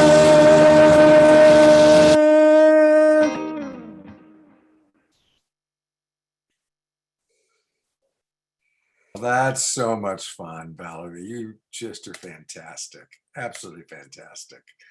And we got a lot more Valerie coming up. Wait till you hear the video duet that she and Johanna put together. It's amazing. It's really, really, really fun. So we're gonna have that. And if you want more Valerie, there's a lot of ways to do that. Valerie, tell us a little bit about how we can still chill and thrill with you. Oh, absolutely. Well, since we've been home and we haven't really been out doing a lot of gigs, we've taken it online. And I started a Twitch channel, and I'm doing Mondays, Wednesdays, and Fridays at noon Eastern time. Mondays is still music for meditation. Wednesdays is music for manifesting, really chill. And Fridays is thrill. And you can come there and join. I'm just launching that channel, so I'd love everybody to come on and be a part of it. Also, I lead this amazing party band called the Starlight Orchestra, and we travel around and we play at big, amazing events, a lot of fundraising events, raising tons of money for worthy organizations and big parties. And of course, there's just all kinds of intentional music and my albums. And I'm always loving to collaborate. And Johanna and I have a growing catalog of music for positive intention and healing. Yeah, you sure do. So again, the place to go, everybody, is Valerie Romanoff Music. And Valerie, thank you so much for being with us tonight. When I decided to do this show, just like TJ Woodward was who I wanted to go to as our first offer coach, first person I thought of was, I said, we're gonna need some rock and roll for this show. We're gonna need to lift things up. So I checked with Valerie. She said, yeah, I'm available that night. So here we are. Thank you, Valerie. Thank you, Scott. And Debbie. Well, speaking of TJ Woodward, I'm going to share with all of you a little bit of a story about myself. I hit a real rough spot about 2 years ago, a little over 2 years ago. My dog of 18 years died. My relationship ended, and a long-term partnership ended, all in the same month. And I hit a real low point. I was drinking too much, and I was struggling. And I had my dear friend, Katrina Valancourt, referred me to TJ Woodward. And I was fortunate that TJ agreed to work with me as a coach. Now, look, I run the Love Coach Academy. I am a snob about coaching because I think I'm a brilliant coach, and I train other coaches how to be brilliant as well. So I'm very snobby about coaching. And I'm really grateful that the person that I was referred to as a coach turned out to be TJ Woodward, and he really helped me a lot. And it was also great because I got to know the amazing work that TJ does. He has a real understanding of humanity and the way he thinks, the way he supports is amazing. So welcome as co-host of tonight's show. And TJ, please tell us all about conscious recovery and your story, your work. Oh, thank you so much, Scott. And thank you for that introduction. I'm so incredibly honored to have been able to work with you. And I love that you call yourself a coach snob. I think that's incredible and wonderful, right? Because there is so much power in the work you do. So I appreciate and I honor you and see you in that way. I have been working in the addiction treatment field for 12 years, and I've been in recovery myself for almost 35 years. And when I started working in the addiction treatment field, a couple of things stood out to me. One, most of the treatment, most of the modalities, most of the treatment centers were focused on symptoms and behaviors without getting down to the underlying root causes that were actually driving addiction. I was meeting people that were telling me I'm in treatment for the 4th time, the 5th time, the 10th time. And I also, the other thing that stood out, which might even be more profound and more important for this conversation, is that I think really well-intentioned therapists, coaches, counselors were viewing the people they were working with, the people who were in treatment, in some way as damaged or broken. And this wasn't really conscious. Going back and telling a little bit of my own story, when I was about 18 months sober, I found myself feeling suicidal. And I was suicidal because I hadn't yet addressed the underlying root causes that were actually driving my addiction. And the second piece is I felt broken. I felt damaged. I felt like there was something fundamentally wrong with me. So when I started working in the field and realized that so much of the treatment was doing that in that same way that I experienced when I was early in recovery, I became curious about how we can do better. And I became curious about what might happen if I were to start looking at every person I was working with as a whole and perfect spiritual being rather than being broken. In my own life, that's what was offered to me through an incredible woman named Mary Helen Brownell, who changed my life, who saw me as a whole and perfect spiritual being when I couldn't see that for myself. And so I wrote the book, Conscious Recovery, and I developed a whole system of care that is conscious recovery based on the foundational principle that underneath all addictive behavior is an essential self that is whole and perfect. In my own journey and in working with clients for many years, one of the things that I have seen so pronounced is that people feel damaged or broken, not good enough, not worthy, carrying around core false beliefs that were then creating what they called reality.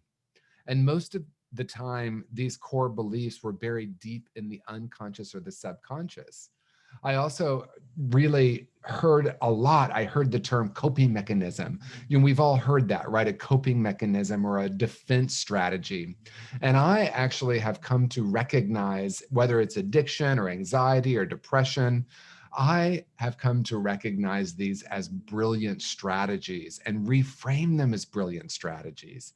And then look at what that strategy is trying to manage. And so conscious recovery in some ways is profoundly simple. It's operating under the knowing that there is a whole and perfect spiritual being underneath all of these brilliant strategies that we once called a coping mechanism. And rather than looking at ourselves if we have an addiction, or the people we work with, or the people that we meet who have an addiction, rather than looking at them as broken, can we look for the wholeness within them? We are now recognizing through quantum mechanics that the observer has a profound effect, and how we view someone or something actually has a profound effect, or it creates a possibility for a particular outcome. Science is now showing us that what we look for is actually what we discover. And so if we are looking for what's broken in the people we are working with, if I am believing that I am broken as someone who has an addiction, there's a higher probability that that's what we're going to discover. There's a very interesting paradox here, right? I recognize that each of us within ourselves, deep within ourselves, has all of the answers for our life. We have that internal guidance system, the internal wisdom. And yet when we are in an addiction, many of us have lost our ability to connect with that. So the paradox is the answers are within everyone that is really in any different state in their life, but oftentimes people can't do it alone. And so that's really where conscious recovery comes in. It offers a framework to help someone actually not learn about recovery, but to unlearn all these core beliefs, these core ideas that they've been carrying around about themselves and the world. It's a frequency, right? It's not a mental process. Sometimes we say to someone, change the narrative or change your story or opposite action or just write a new narrative. But in my experience, these core false beliefs get concretized really early in life. In my own journey, at the age of 7, I made some fundamental decisions that I was not smart enough, I was not good enough, and I was not lovable. I built a wall around my heart and I walked around believing I was damaged and broken. And that frequency was what was being emitted into my life. And I kept finding myself in situations that confirmed the core false belief rather than what I was trying to achieve in my life. Then through my addiction, I found relief. But of course, through that substance use, it ended up causing more problems than it did solutions. And so conscious recovery really helps someone get down to the deeper root causes. And in my experience, the root causes of addiction are unresolved trauma, spiritual disconnection, and toxic shame. So conscious recovery is a pathway to help someone return to their true nature, to recognize, regardless of what has happened, regardless of what they have done, there is still this place of essential wholeness within them. And as we begin to examine, question, and unlearn all the core false beliefs that we have put on top of it, you see, we come into this world as whole and perfect beings, and then we are programmed by society, by families, by schools, to believe that we are less than whole and perfect. And so then recovery is about returning to that place.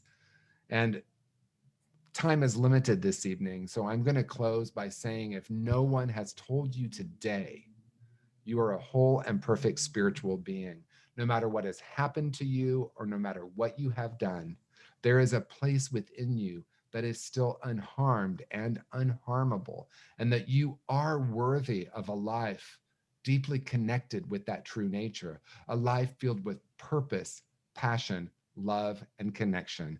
Peace and blessings. Thank you so much. And thank you, Scott, for inviting me. I'm deeply honored to have shared with you this short time about conscious recovery. Well, it is a short time. And I just want us to all take a moment and breathe in while I keep the spotlight on TJ. What he's sharing. Let's really make that commitment to seeing ourselves as whole and remembering that whether it's judgment of ourselves, criticism of ourselves, or judgment or criticism of another, it's not who we truly are or who they truly are. Our problem is with the choice or behavior.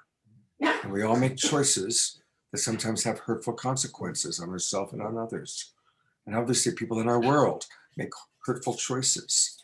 But if we can really practice seeing the divinity in all, seeing the wholeness in all of us and within ourselves, while adjusting and taking responsibility for our choices, acknowledging choices and behaviors that have hurtful consequences, while always maintaining the divine remembrance of who each and every one of us are. And that's what I love about TJ's work. It really correlates exactly with the way Love Coach Academy thinks, and really all of the people that are with us tonight. So thank you so much, TJ, for that. Thank you, Scott. And TJ's going to stay, you're going to get more TJ tonight. But I want to also take you to his website, consciousrecovery.com, consciousrecovery.com. And when you go there, check, I am. And so Tell us about these three options. I love the way you set this up, DJ. Oh, thank you. You know, we did this because of the power of the I am, but it really is, there are three different ways to access conscious recovery. So it starts with, I am an individual person who is either suffering in some way from addiction or who is in recovery. And then I am a professional. We've created, just like Love Coach Academy, we've created the conscious recovery certification process for therapists, counselors, and coaches who work with people who have in some way addiction. And, you know, we can't even say enough that we're coming out of these unprecedented times, as we've been saying, but people's addiction is rising, people's mental health issues are rising. And so we're offering this program, and we have certified coaches all over the world now that can help people break the cycle of their addiction through this place of wholeness. And then finally, I am a person who owns or operates a treatment program.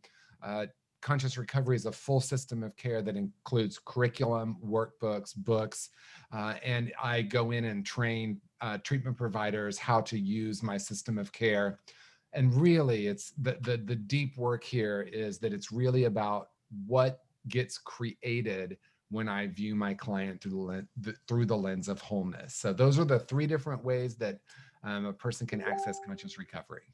Beautiful. And so if you go down there, then once you kind of choose which of those I ams you are, then you can kind of pick and go further. So TJ, would you like to introduce our next presenter? I would be delighted to introduce our next presenter. Roland Williams is someone who I have had the honor of working with in many different capacities over the past decade. And, you know, Roland, you were a person who was there for me when I was going through a dark time. And so I just feel your heart is in such a beautiful place. I tend to say this every time I introduce you, Roland, because I think it's true. And that is, you're like a Johnny Appleseed of treatment. You have been part of starting so many different treatment programs, and you have touched literally hundreds of thousands of lives. You've now written this incredible workbook. I have the honor of being one of the thought leaders with you on wholehearted.org. You have courses there. You run relapse prevention trainings. And mostly what I want to say, Roland, is I love you and I appreciate you. And I love that you are bringing your heart into this work. So everyone, this is the incredible Roland Williams. Thank you, TJ, so much, man. And I love you too. And I love that website. I love the presentation and the people who sang and presented and talked before me. This has just been such a cool experience. I'm glad I'm here. And I've watched your journey, TJ, and it's inspirational. And I'm excited for you and excited for the people that get to work with you. And I get to work with AJ, and I'm watching AJ just kind of slowly and methodically work on changing the world by making this stuff more available to so many people with wholehearted.org. So it's exciting for me to be part of this and to be here tonight. I'm going to talk like TJ said, and TJ, one day we have to talk again because we have some similarities that I didn't really realize. So I want to have lunch with you. We're due for another meal. I want to talk about recovery. You know, I think that we all know about addiction. And we know about mental health. I've been working in addiction treatment and mental health treatment for the last 35 years, nonstop. That's all I do. And that's all I've done. And I've worked with some of the most famous people in the world, and I've gone into penitentiaries and worked with some of the most dangerous people in the world. And I love this work. And I think that people get called to do this kind of work. This what we do. We get called. I tell people what I do, and they say, damn, that must be hard. And I say, yeah, it can be hard, but it can also be incredibly satisfying.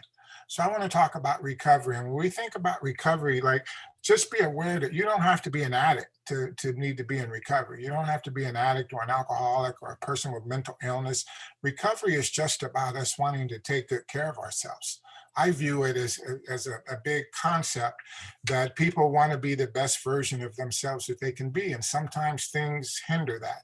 Sometimes it's old tape. Sometimes it's the adverse childhood experience. Sometimes there's some messages that we learned very young that we brought into adulthood. But we all could could, if it, we all could be a better version of ourselves if we put some action into it. So I'm going to talk a little bit about recovery, and at the end of this, I'm going to tell you what I think is the secret to recovery. I'm going to tell you a secret, so don't tell anybody. I'm going to keep it between us. So when you think about recovery, just think about taking care of yourself, and what does that look like? The thought leaders in addiction treatment have really kind of narrowed it down to, it's about taking care of your body, taking care of your mind and your emotions, taking care of your relationships, and taking care of your spirit. Biopsychosocial spiritual. That's kind of an understood pathway to some healing. And people have different methods that they get to that. But that's kind of like the goal. And I want to say that recovery is hard. That this is really hard. Recovery is, I call it, a friend of mine told me years ago, he said, this is a hero's journey. This is the stuff of warriors. This is not the easy or softer way. We live in an addictive society. We have this mentality. I've been fortunate enough to have worked all over the world. And we have a kind of a mentality in the US, and most Western countries, that we believe that if things don't feel good, something's wrong. And I need to do something to make it feel better. So that formula is jacked up right from the beginning. That's a messed up formula. If I don't feel good, something's wrong, and I need to do something to make it better. So I need to eat something, drink something, smoke something, screw something, fight something, buy something, wear something to get better. And in some other places, people realize that sometimes we don't have to do anything. Sometimes you just sit still and do nothing. That feeling bad doesn't mean that feelings aren't a good way to gauge the quality of your recovery or your life or your wellness. Just life don't feel good. Sometimes life doesn't feel good. That's just the way it is. And we don't have a lot of tolerance for things not feeling good. So knowing that, we've gone through the last couple of years that didn't feel good for a whole lot of people. This last couple of years has been rough. I mean rough, capital ROUGH, rough. We've gone through fires, and we've gone through riots, and we've got all these divisive politics and all this divisive rhetoric. We've seen all kind of stuff on TV that people should never have to see. We've been ripped apart, then we've been locked down. We got the pandemic, and we don't know what to believe. We're getting mixed messages, and we're at each other's throats. And like Scott said earlier, we can't use a lot of the stuff that we used to use to cope. And so people are up to here. People are wore out. They're exhausted, emotionally, spiritually exhausted. And a lot of people have turned to substances and behaviors to kind of cope with that. A lot of people have thrown in the towel. A lot of people don't have a place. They don't have a tribe to get together and talk about what's going on. A lot of people are suffering in silence. So there's a need for healing right now. It's rough right now. And so I think that as many people, what I'd like to do is just stay mindful of the fact that healing happens, that life gets hard.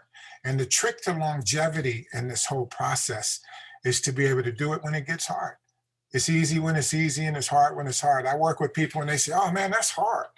That's hard. And I tell them, dude, you've been doing hard stuff your whole life. What are you talking about? You've been doing hard stuff your whole life. Yeah, it's hard. I know it's hard. But you can do it, and the trick to longevity around here is that when it gets hard, and when I say longevity, I mean long-term commitment to taking care of myself. Know that there's going to be some rough days. And the trick to it is to be able to, it's easy when it's easy, and it's hard when it's hard. You got to be able to do it when it gets hard. And we can support people. One of the paradoxes of recovery is that you alone can do it, but you can't do it alone.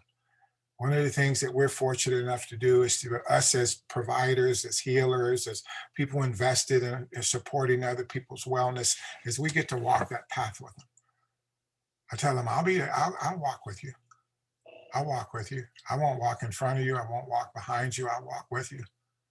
We need to recognize that each person has their own path.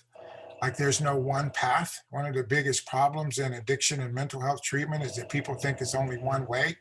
This is how you do it. This is how you do it. You got to do this. You got to go to meetings. You got to do this. You got to do that. Well, what keeps one person clean might get somebody else loaded. So we have to be open to everybody finding their own path, giving them the dignity to find a path that works for them. I've been embarrassed at times about my field, the addiction treatment field, is because we have been trying to force feed a model down people's throats for years. And anytime somebody objected to that model, that's why I love that TJ's doing some different stuff, that other people are doing some different stuff. We've got options now, because when people used to object to that model, we would treat them like they had just told us our baby was ugly. It was like blasphemy. How dare you say that? This saved my life. This is sacred. So I'm so happy that things are changing in this industry. I'm so happy that we have an opportunity to recognize that people are the expert of their own path. That there's a lot of different ways, a lot of different avenues, a lot of different options for people, and that healing is possible, no matter how bad it got. I've seen a lot of tragic things happen, but I've seen a lot of amazing things happen, and I feel so privileged to be part of this process. So here's the secret. I'm gonna tell you the secret to recovery. All right. So there's two secrets, actually, two secrets. So the first one is very consistent with what TJ was saying. The first one is that you're okay, and that you've always been okay. You came out okay. And even through all the ups and downs that life has dealt you, you're still okay. That's the first secret. And the second secret is that there's no free lunch. You got to do some footwork. You got to do some footwork. Those are the two secrets of recovery, in my opinion, in my humble opinion. With 35 years of being an observer and a traveler on this journey, that's what I've come to. It's that simple. You're okay. You've always been okay. But there's no free lunch. You got to do some work. And you got to figure, I love the song that Valerie was singing that talked about the work. Talked about the work. Like, we got to figure out, and we got to help them figure out, what's our work? What's my work? And my work might look very different than Scott's work. And it may look very different than AJ's work. And it may look very different than Leland's work. But I do realize that I've got to do some work if I want to get better. So I really appreciate this opportunity to be with you guys, just be in such good company. Wow, I feel like I'm in good company. There's some heavy hitters in here, man. Jeez. So thanks for that. And Leland, I loved your presentation and the work you're doing, man. I meditate. I've worked in Thailand. I mean, that little 5-minute checkup that you did, I forgot what you called it, but you had a cool name for it. But that was great, man. I really appreciate it. The music was amazing. So I'm really happy to be here. Thank you guys so much. Well, thank you very, very much, Roland. It's great to get to know you. And, I'm so impressed with Roland and what's happening with Wholehearted that I'm dedicating a week from tomorrow, I'm sorry, a week from last night, our next Straight Talk is going to be all about discovering the power of what Roland does through wholehearted.org and Conscious Recovery, TJ's work. So if you've really enjoyed hearing Roland, if you've enjoyed hearing TJ, and you want to go deeper, that's why we do Straight Talk. It gives us a chance to go deep. Last night, we went deep with Annie Rogers and a couple of other people. And next week, it's going to be TJ and Roland. And Straight Talk is on Friday nights at 7:30 Pacific time, 10:30 Eastern. And please do join us. It'll be a really, really wonderful show, a chance to learn a lot more, get more tools. And also what we do is we sometimes we bring on people in the audience who have questions. Last night, we brought somebody on at the last minute who was amazing with what he had to share and to offer. So there's that. And also Roland's website is his name plus consulting. So in other words, it's rolandwilliamsconsulting.com. And when you go to the website, there's a couple of places I want to make sure that you go to. You go down to his store, and he's got some really wonderful books. Tell us about Recovery as a Verb, Roland. So like I said in the presentation, that there's no free lunch. If you want to get better, if you want to, there's some, you can benefit from the experience that other people have had. Other people have done some of the footwork for you. A lot of people in this room have done some of the footwork for you. This first book is called Recovery is a Verb. It's an action word. It's not what you say, it's what you do. A lot of us can talk our butts off. You know, my grandma used to say, boy, you can talk a cat off a fish wagon. we know how to talk, but what this is about is work. And so that Recovery is a Verb is a workbook, and it's full of exercises and pieces of work that you can do to help fuel and motivate and accelerate and provide insight and clarity around the healing process related to recovery. Recovery being taking good care of yourself. And this is, you know, I grew up in the South Side of Chicago, and I grew up in the hood. I grew up in a neighborhood that's been devastated by addiction. And so one of the things that I want to do early on in my career is I wanted to give something back to my community. And I wrote this book. There's actually a textbook that goes with it. There's a set of relapse warning signs. There's a pamphlet that goes with it. But this is actually a workbook. I recently updated it, and it's a relapse prevention for African Americans. And it's a culture.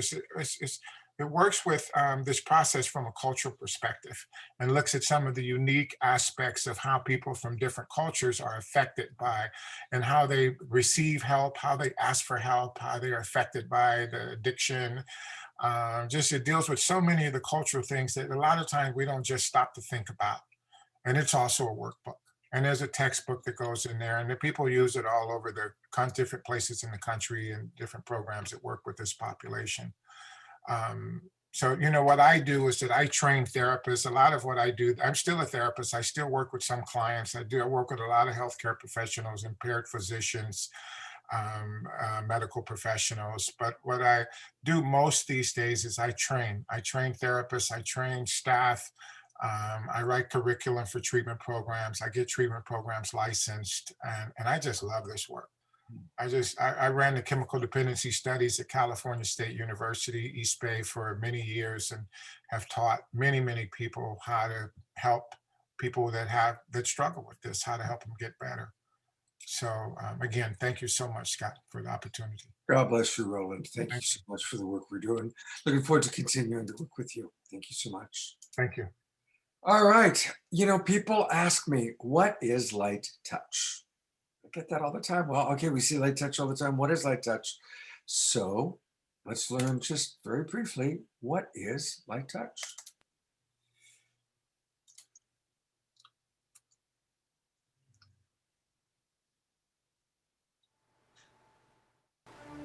Thank you for all the divine appointments. Thank you for spiritual wellness. Thank you, thank you, thank you. Thank you for blessing our blessings. Thank you for transforming my relationships. Thank you for the most divine relationships. Create and manifest all our miracles. Thank you, thank you, thank you.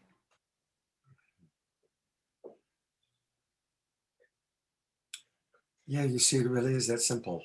Light touch is prayer, affirmation, and really celebrating our beautiful body temples, awakening the senses while we connect to the divine. And it's a wonderful thing. So if you're wanting to learn more about it, definitely go to light-touch.me. All right, it's time for some music. And to tell us all about it, here's Deborah. Thank you, Scott. Yes, we get to bring back some heartful, high-frequency music, very in alignment with the theme tonight. We are going to have Johanna One Heart Beekman. She is a multi-genre performer, recording artist. She performs a lot of the festivals. She's also a yoga teacher and a healer and a coach, and also very much connected with this topic from her heart and from her soul. She's been with us many times. We love to have her back. Welcome, Johanna. So great to have you back again. So happy to be here. Thanks for having me, Deborah.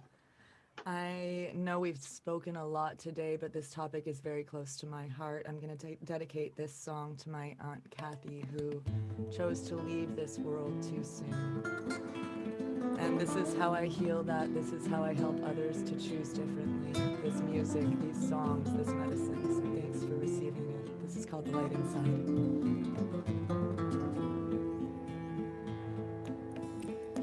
are the sun.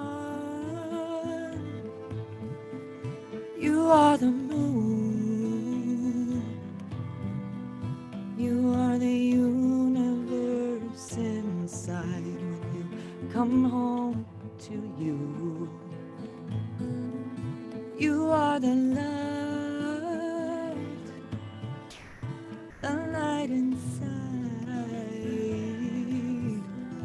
You can't help but shine through the darkness. You are divine. Though there is darkness, there is light. Though you are human, you are divine. Though there are shadows inside, every breath you breathe in light, receiving the light with your breath. Every breath you breathe in light.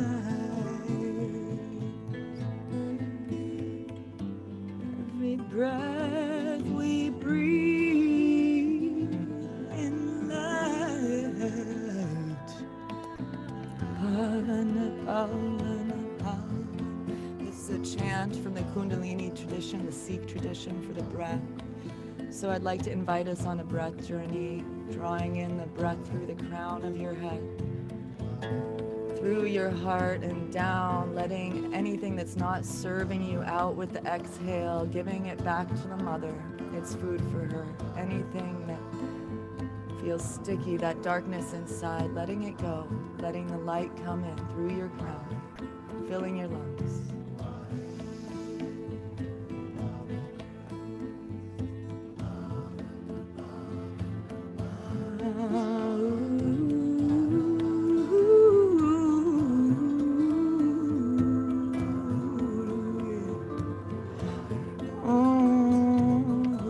Breathe in light.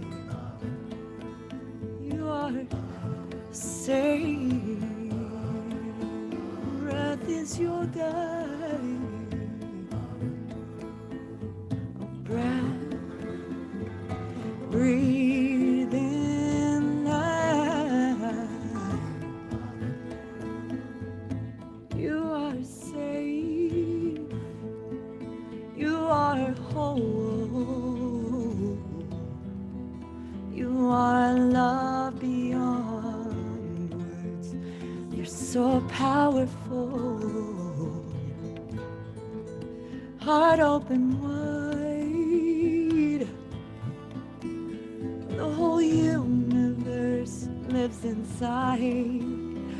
Oh, child, come on home. Come home to the light. Though there is darkness, there is light. Though you are human, you are divine. Though there are shadows inside, every breath you breathe in light, breathing in that light once more, exhaling the darkness. Every breath you breathe in light. You are the light, you are divine. Pavana, pavana, pavana, pavana, pada, pada. Pavan Guru, Pavan Guru. Oh, yeah. Breath, it's your guide. The whole universe lives inside, and your heart, it's open wide. I said your heart is open open wide, and the whole universe lives inside this heart is open wide. The whole universe lives inside, so breathe, breathe, breathe, breathe, just breathe, breathe in light.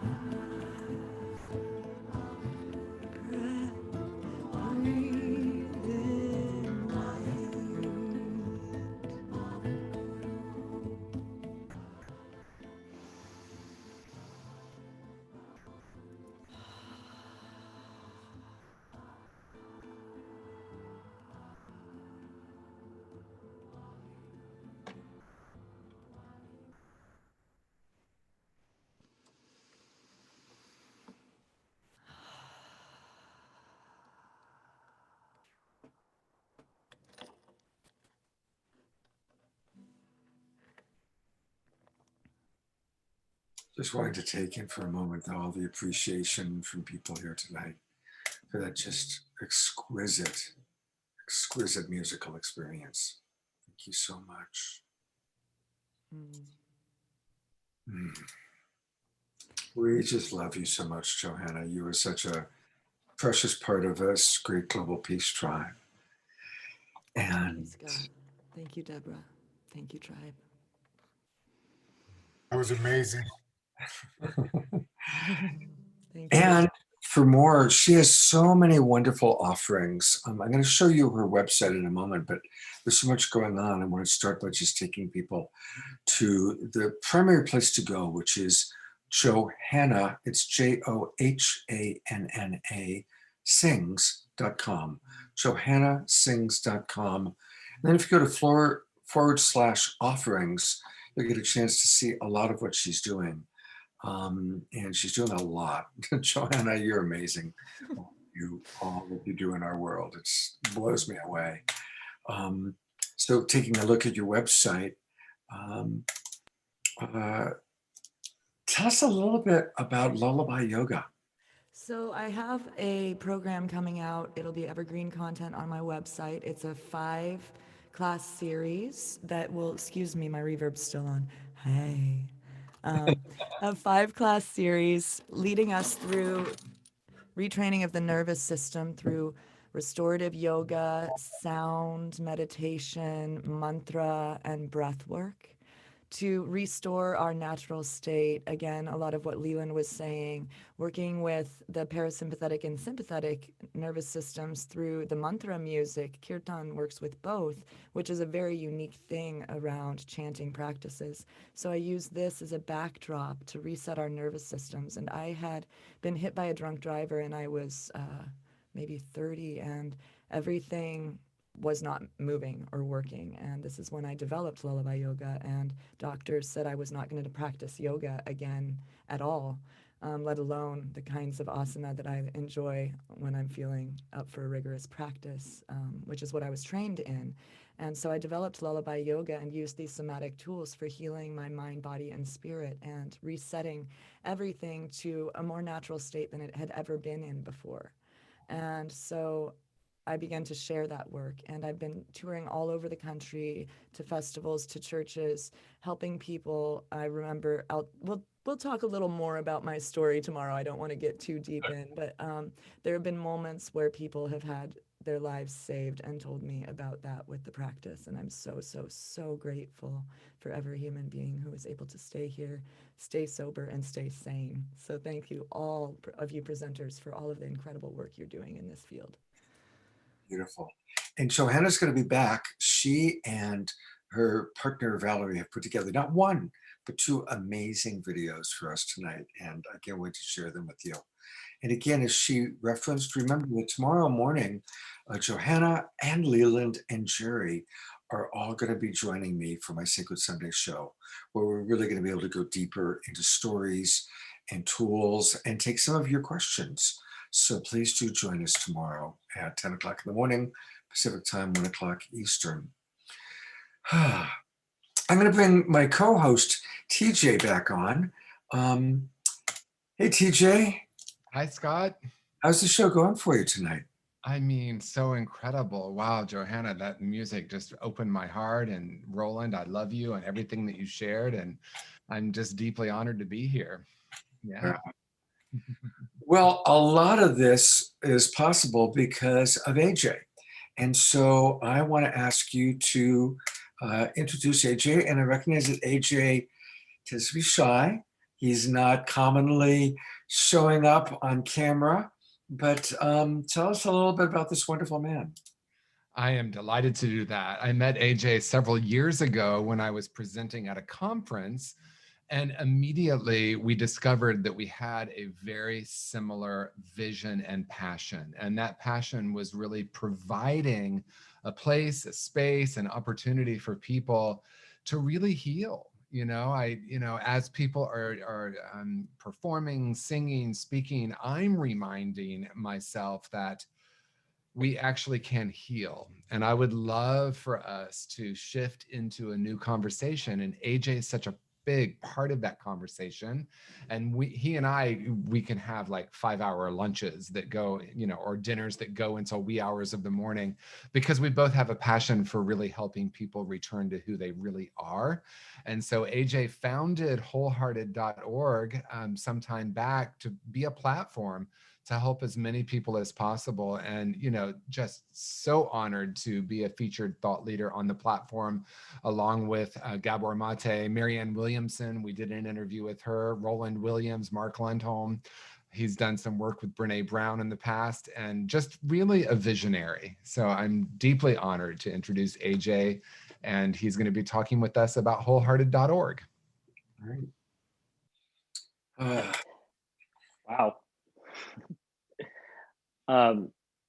I just want to say that I'm one of many people that helped get wholehearted.org off the ground. There's a whole team of very dedicated people, including my business partners who've been involved with this for over a decade. So it's not just me. I'm just the one that most of the authors and speakers happen to work with, but there's a lot of people that make this happen. Well, thank you for being the person who's spearheading it, putting it all together. I know what that is like. I can relate. And it's a beautiful thing that you've created. And I'm just so excited as I get to know you and your different presenters. And I want to acknowledge that you put together a special video just for us tonight. So I'm about to play it, but tell us a little bit about what we're about to see. So this is actually the beginning of Gabor Mate's exclusive course with us from Healing Trauma and Addiction. This is intended for individuals and families. We've never released it to the public before. It's a newer program. So it's about 10 minutes of it just starting, and people can watch it. And if it speaks to them, I'm happy to answer some questions or point them in the direction where they can learn more. Great. Thank you very much. And let's hear what Gabor Mate has to say.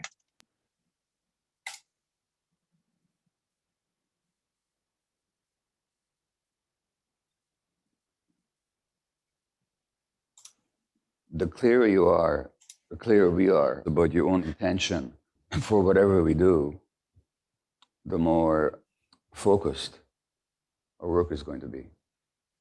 Number one. Number two, very few of us, especially in our families, have the experience of just listening to somebody without an agenda.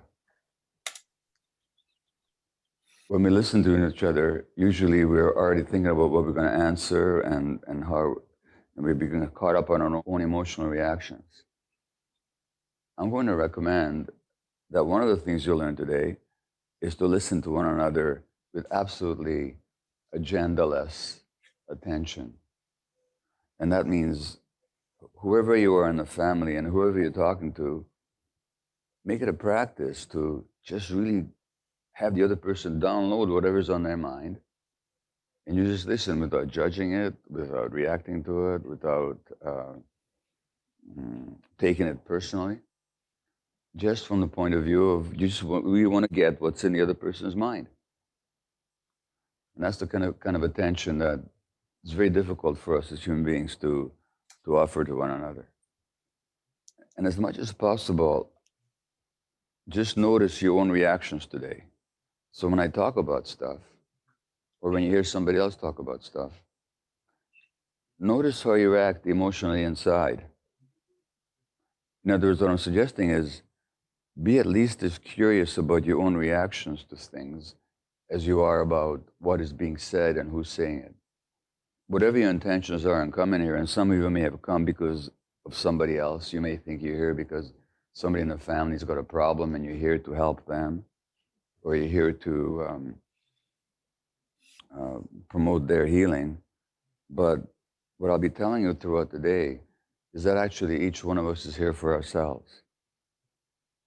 And that there's no healing the individual without actually involving the whole family in that. Now, what I mean by that, it will become clear later.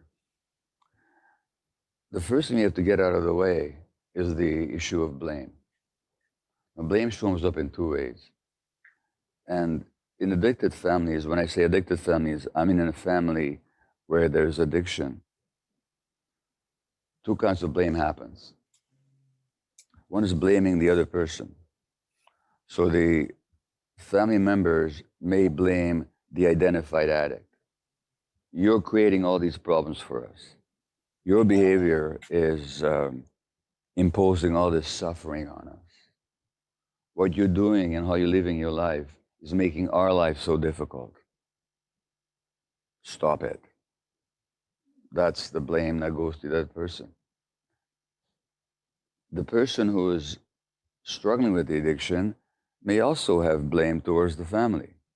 He or she might say, you guys are trying to control me. You never understood me. It's because of some of the stuff that you did that I've developed my addiction. In other words, there's a blame going towards Absolutely. other members of the family. So one blame, one form of blame is directed towards the other person. Responsibility. The other form of blame is directed towards the self. And that's what we call shame. Now, at the heart of all addictions, there's tremendous shame. The addicted individual or individuals, whether they admit it or not, are really ashamed of themselves.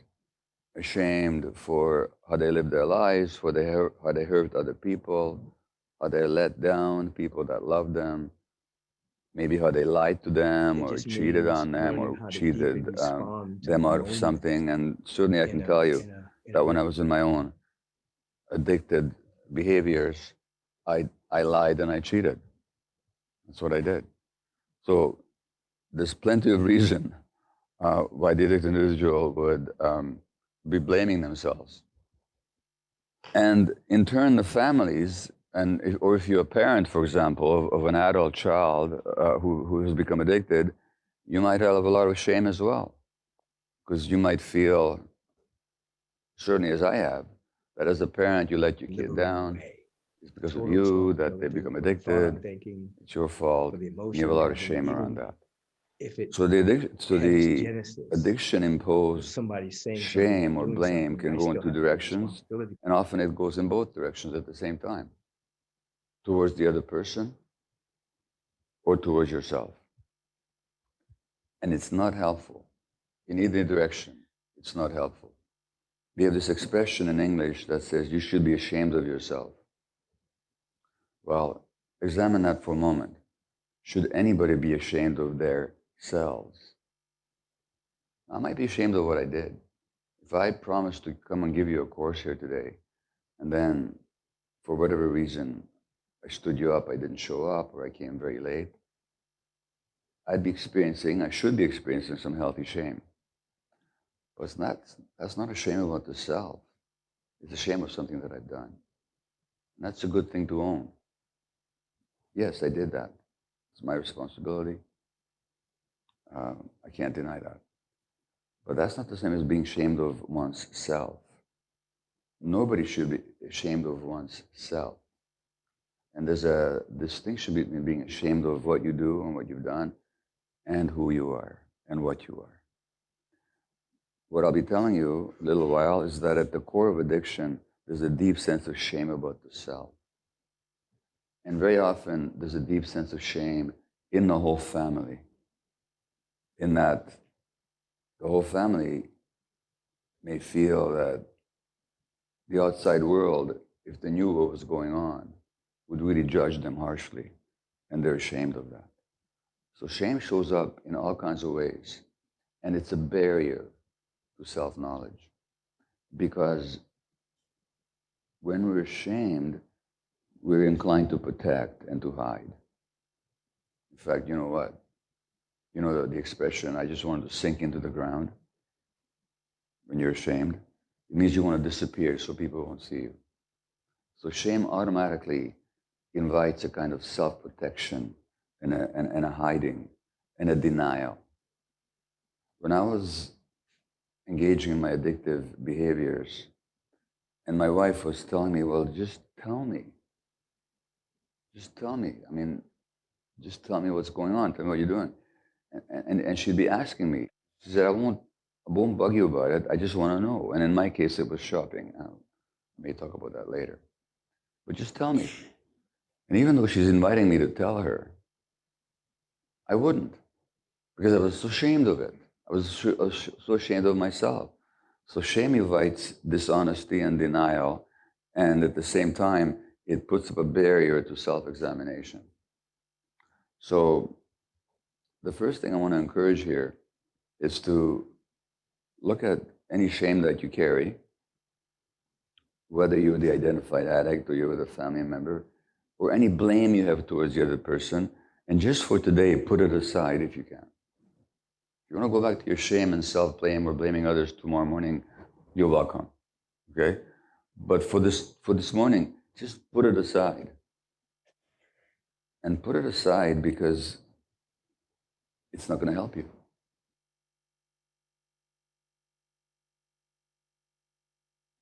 And so let's just talk about addiction a little bit and what addiction is and what it isn't. And I believe that if we can look at it in a new way, it might help everybody to let go of that shame. So what is addiction? The common view of addiction, the socially held view of addicted people and addiction, is that it's some kind of a choice. That you're choosing to behave this way. You're choosing to behave this way because you're a bad person, or because you're not smart enough, or because you don't have willpower. Somehow you're not adequate. And so you're choosing to behave in certain ways which are harmful to you, harmful to your family, maybe harmful to society. The way we deal with it is, number one, we try to prevent it by telling people not to make that choice. And number two, if they do make that choice, then we punish them. Now, how do you punish people? Usually by ostracization, by separating from them. And in this society, that begins very early. So when kids are 2 years old and they throw a tantrum, the parents are often taught to practice timeout. And timeout means you can't be with me right now. I have to separate from you right now. You can't be in my presence. That's what a timeout means. And parents are told this is how you educate a 2-year-old about what behavior is acceptable. And the assumption is that the 2-year-old is making some kind of a choice. And if you punish them severely enough, they will not make that choice. And the way you punish them is you deny them contact with you. So we call that timeout. It's very damaging. I can talk about that later, but that's what we do. Now, when you become an adult, we have another form of timeout, and we call that jail. So that now you can't be with us, you're going to be away from society, you're not acceptable, you're not good enough, and we're going to have to punish you to teach you not to behave that way. But it's the same idea. And The idea is that we ostracize you, you can't be with us for a certain period of time, we separate from you. That's the idea of choice. And then when you believe that it's a choice, then you have a certain idea of how to prevent addiction. And how you prevent addiction is by telling people how bad it is.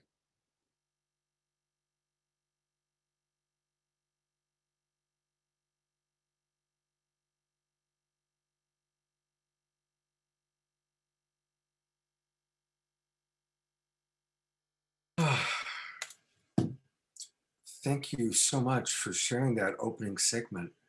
And I want to go to on screen. What I'm imagining is that this is where they can get the entire course. And again, if you go to wholehearted.org, wholehearted.org, and here it is. And there's TJ, one of his programs, looking at the slider, the different things that they're offering, and Gabor Mate, a masterclass for healers. AJ, is there anything you want to share about your website and specific places that we should lead people to? Yes. Just to clarify, so what we just saw is actually called Healing, Trauma, and Addiction. A masterclass for healers is a professional training that Gabor offers on our website. But the clip that you just saw is from Healing, Trauma, and Addiction. It's for individuals and families. It's 8 episodes. It's 6.5 hours long. It's available on our website for $99, but we have financial assistance and scholarships for anybody who needs it. So if you reach out to us, help@wholehearted.org, or click the contact us form, we'll help you. If you can afford to pay the full price, that would be helpful for us.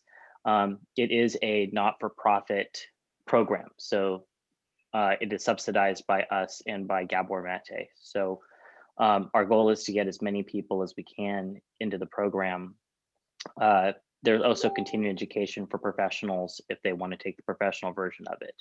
But I just updated it so it's right on the homepage of the website if anybody wants to go and see it. But it is a very expansive and in-depth program on trauma and addiction. And it's Gabor's definition of addiction, which is any behavior. So not just drugs or alcohol. So it can be eating, workaholism, shopaholism, hoarding. It's all the same as far as his perspective. And he walks you and your family through the program, through understanding this and improving communication and having a much deeper understanding about why we behave the way we behave, and looking at that through compassion so that we can actually heal one another instead of blaming one another. Beautiful. Well, thank you so much, AJ. We're going to be seeing more of AJ, of course, next Friday night on Straight Talk. And we're already talking about doing a whole wonderful weekend together of programs.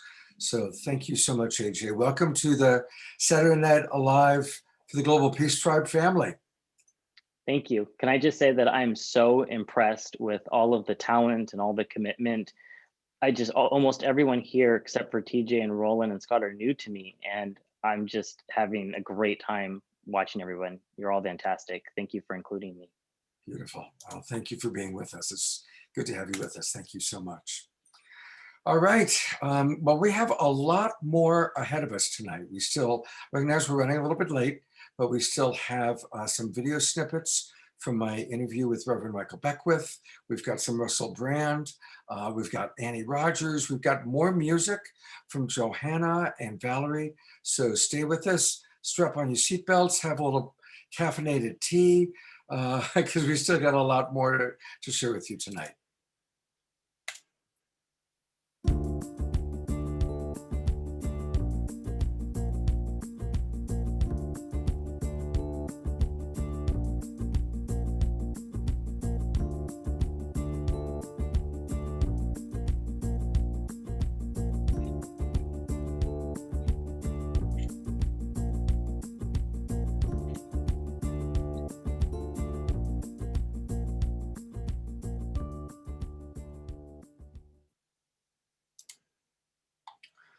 It is time for the Global Peace Tribe announcements. And first thing I want to do is just welcome all of you who are watching, and a reminder that those of you that are on Facebook or on YouTube, you can still join us. We still got a lot of show ahead of us. And so please consider going to www.globalpeacetribe.com, globalpeacetribe.com, and register. And that's where you can really discover all the wonderful things that we're providing, and we're providing a lot.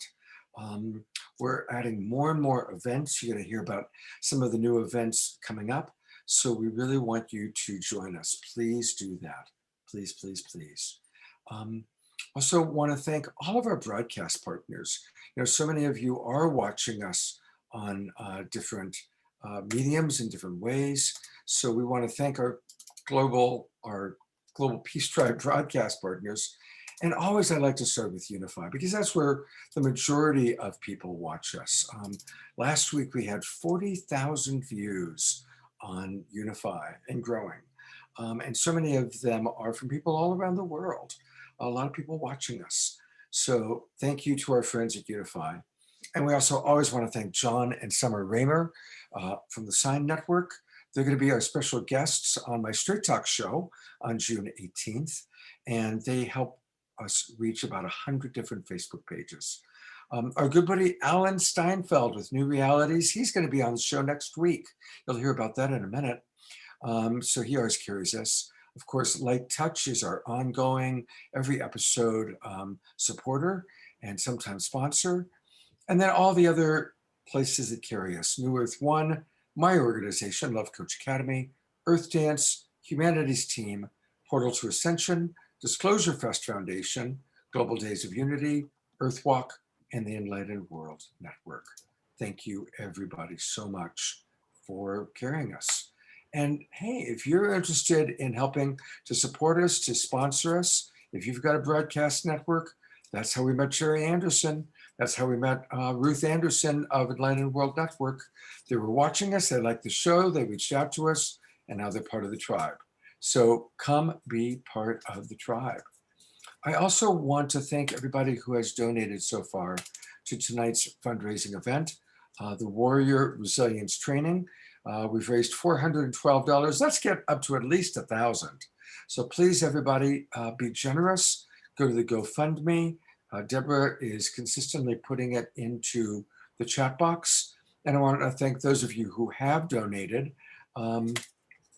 including a lot of anonymous. But thank you, Susan, Lori, Lynette, TJ, our own TJ. God bless you, TJ. Adrian, Debbie Johnston, our producer. Thank you, everybody, for donating. And please continue to do that. I also am going to be putting forward a poll a little bit later tonight, but I want you to all think about this because it's an important announcement. We're noticing that most of our following is in North America.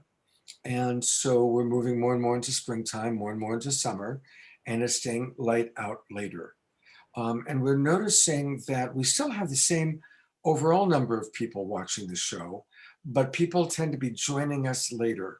So we're considering starting the show 1 hour later at 7:00 p.m. Pacific time, 10 o'clock Eastern. It would still be a 2.5 hour show with an early show and an after show.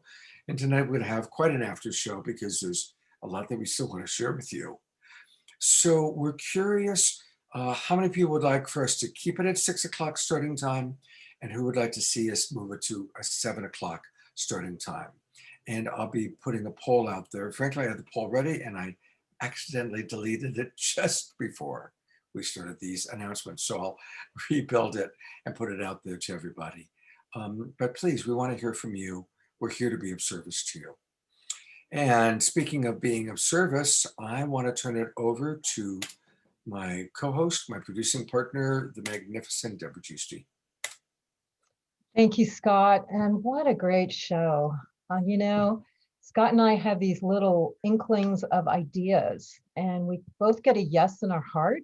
And then these ideas take root and they grow, and then it attracts all these amazing presenters and musicians. And voila, you have what happened tonight, which is so heartful, so valuable, so amazing. So Thank everyone. Thank Great Spirit for what's been emerging in Saturday Night Alive. And we are going to do it again. We're going to grow season 6, an incredible mix, and we'd love your support. Know that when you sign up, you can donate to us, and that's how we get the green love from you and put it into our shows and put it in. And we also have a GoFundMe. So that's a lot of times in our emails. You can always donate there. Also, if you'd like to be a sponsor for season 6 coming up, like Scott said, we've learned and come across some of our incredible sponsors just from people connecting with us on the show. So please do connect with us if you'd like to be a part. Also, if you'd like to volunteer, we're going to do some really incredible social media campaigns out there. So if you have a social media superpower, we have 2 really amazing experts in social media that have agreed to donate to help us as long as they have a team that they can train and move forward. So if you'd like some training in social media and you'd like to help us, I'm going to put a volunteer form in the chat box so that you can sign up for it. Also, please spread the word about the show. You know, word of mouth is golden. That's the best way that people know that it's a good show and they can want to participate in it. So I'm going to put some links in the chat room that you can put out in your email or your social media. We also have our promotional trailer that's really fun and shares about all the incredible presenters and musicians that we've had. Also, what you can do is you can pay it forward. If you'd like to get a subscription for a friend of yours, a beloved, a family member, and surprise them and turn them on to the show, I'm going to put a link in the chat box for pay it forward. And also, we always have these in our emails when we send out a replay email on Monday. Then on Wednesday, you get what's coming up new. And then we give you a reminder on Saturday morning. So all these ways to help us if you feel called, we'd love it because we're committed to help you and help the world and keep this growing and glowing. So thank you so much. And talk about amazing shows. We've got something spectacular again for you next week. And Scott has put together an amazing video to show you what it's all about. Great. Thank you, Deborah.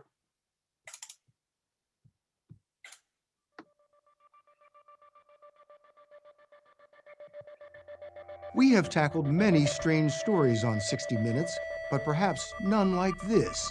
It's the story of the U.S. government's grudging acknowledgement of unidentified aerial phenomena, UAP, more commonly known as UFOs.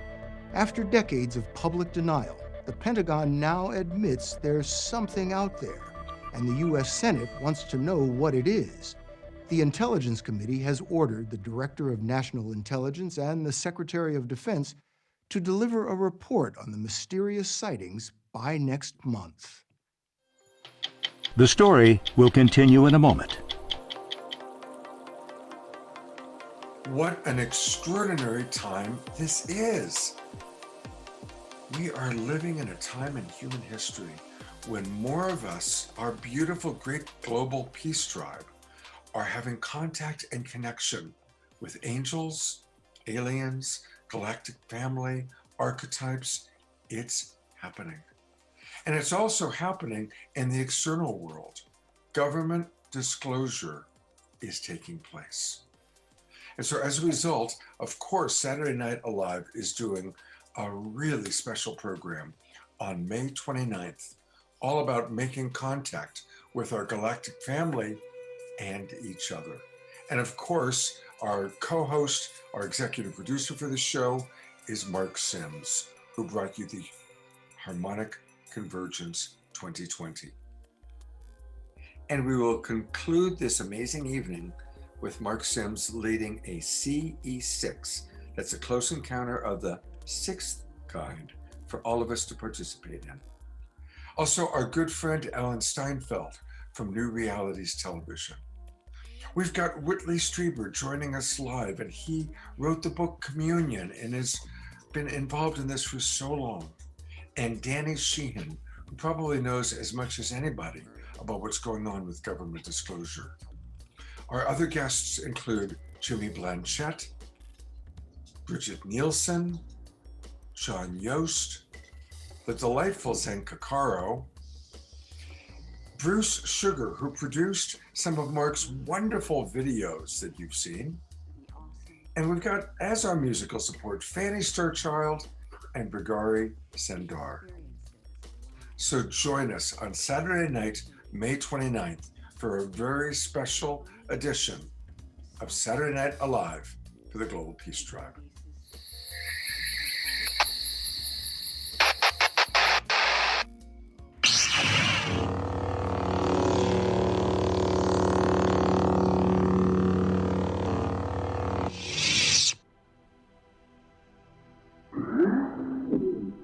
With your hosts, Scott Catamas and Deborah Giusti. Along with author Alan Steinfeld, who is celebrating May 4th with the release of his new book, Making Contact, The New Realities of Extraterrestrial Existence. And the executive producer of Making Contact Day, Mark Sims. Join us as we make history live on Zoom.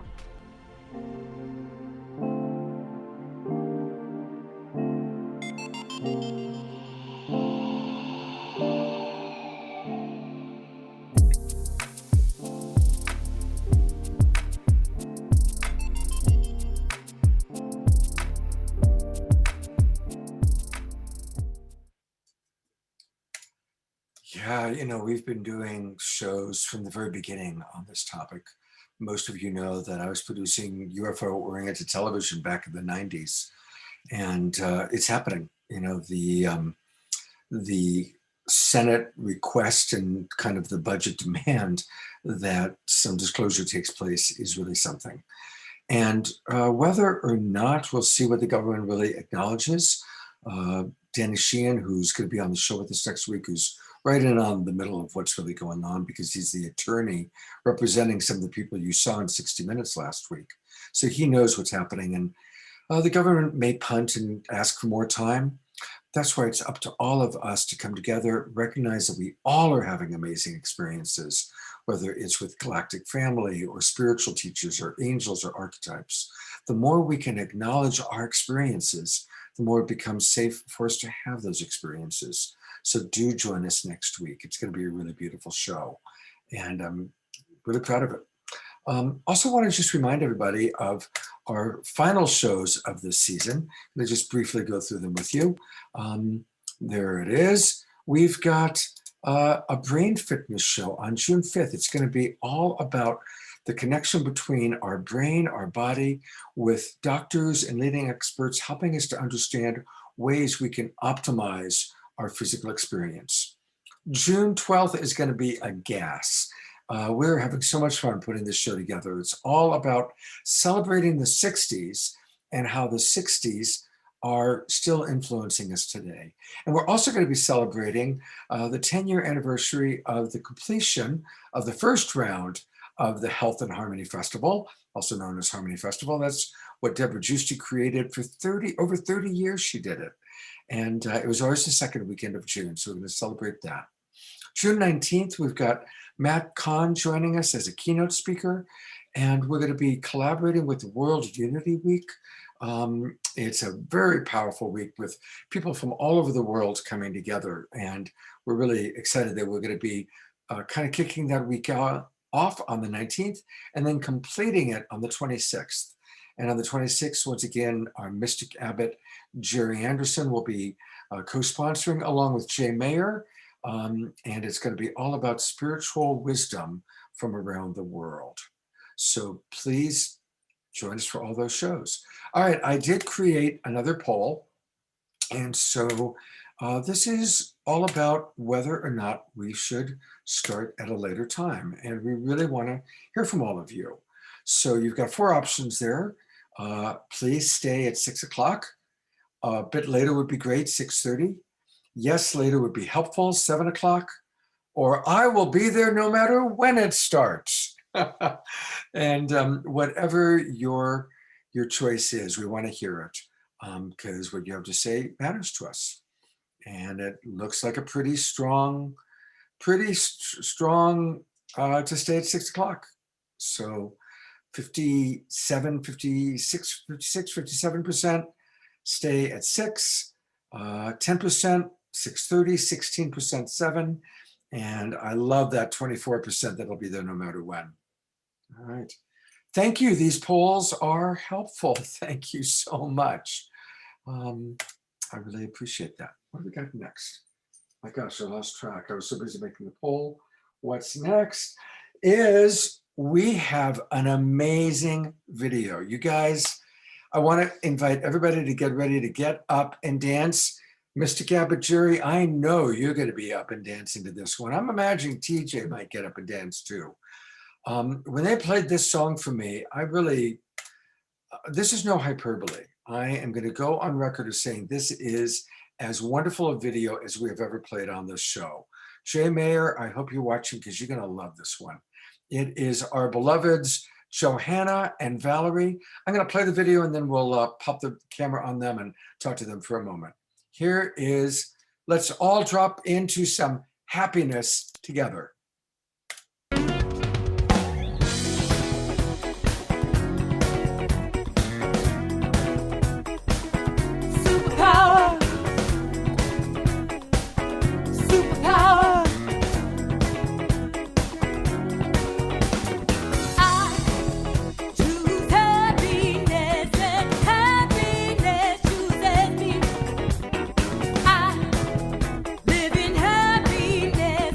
All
Fantastic. Absolutely fantastic.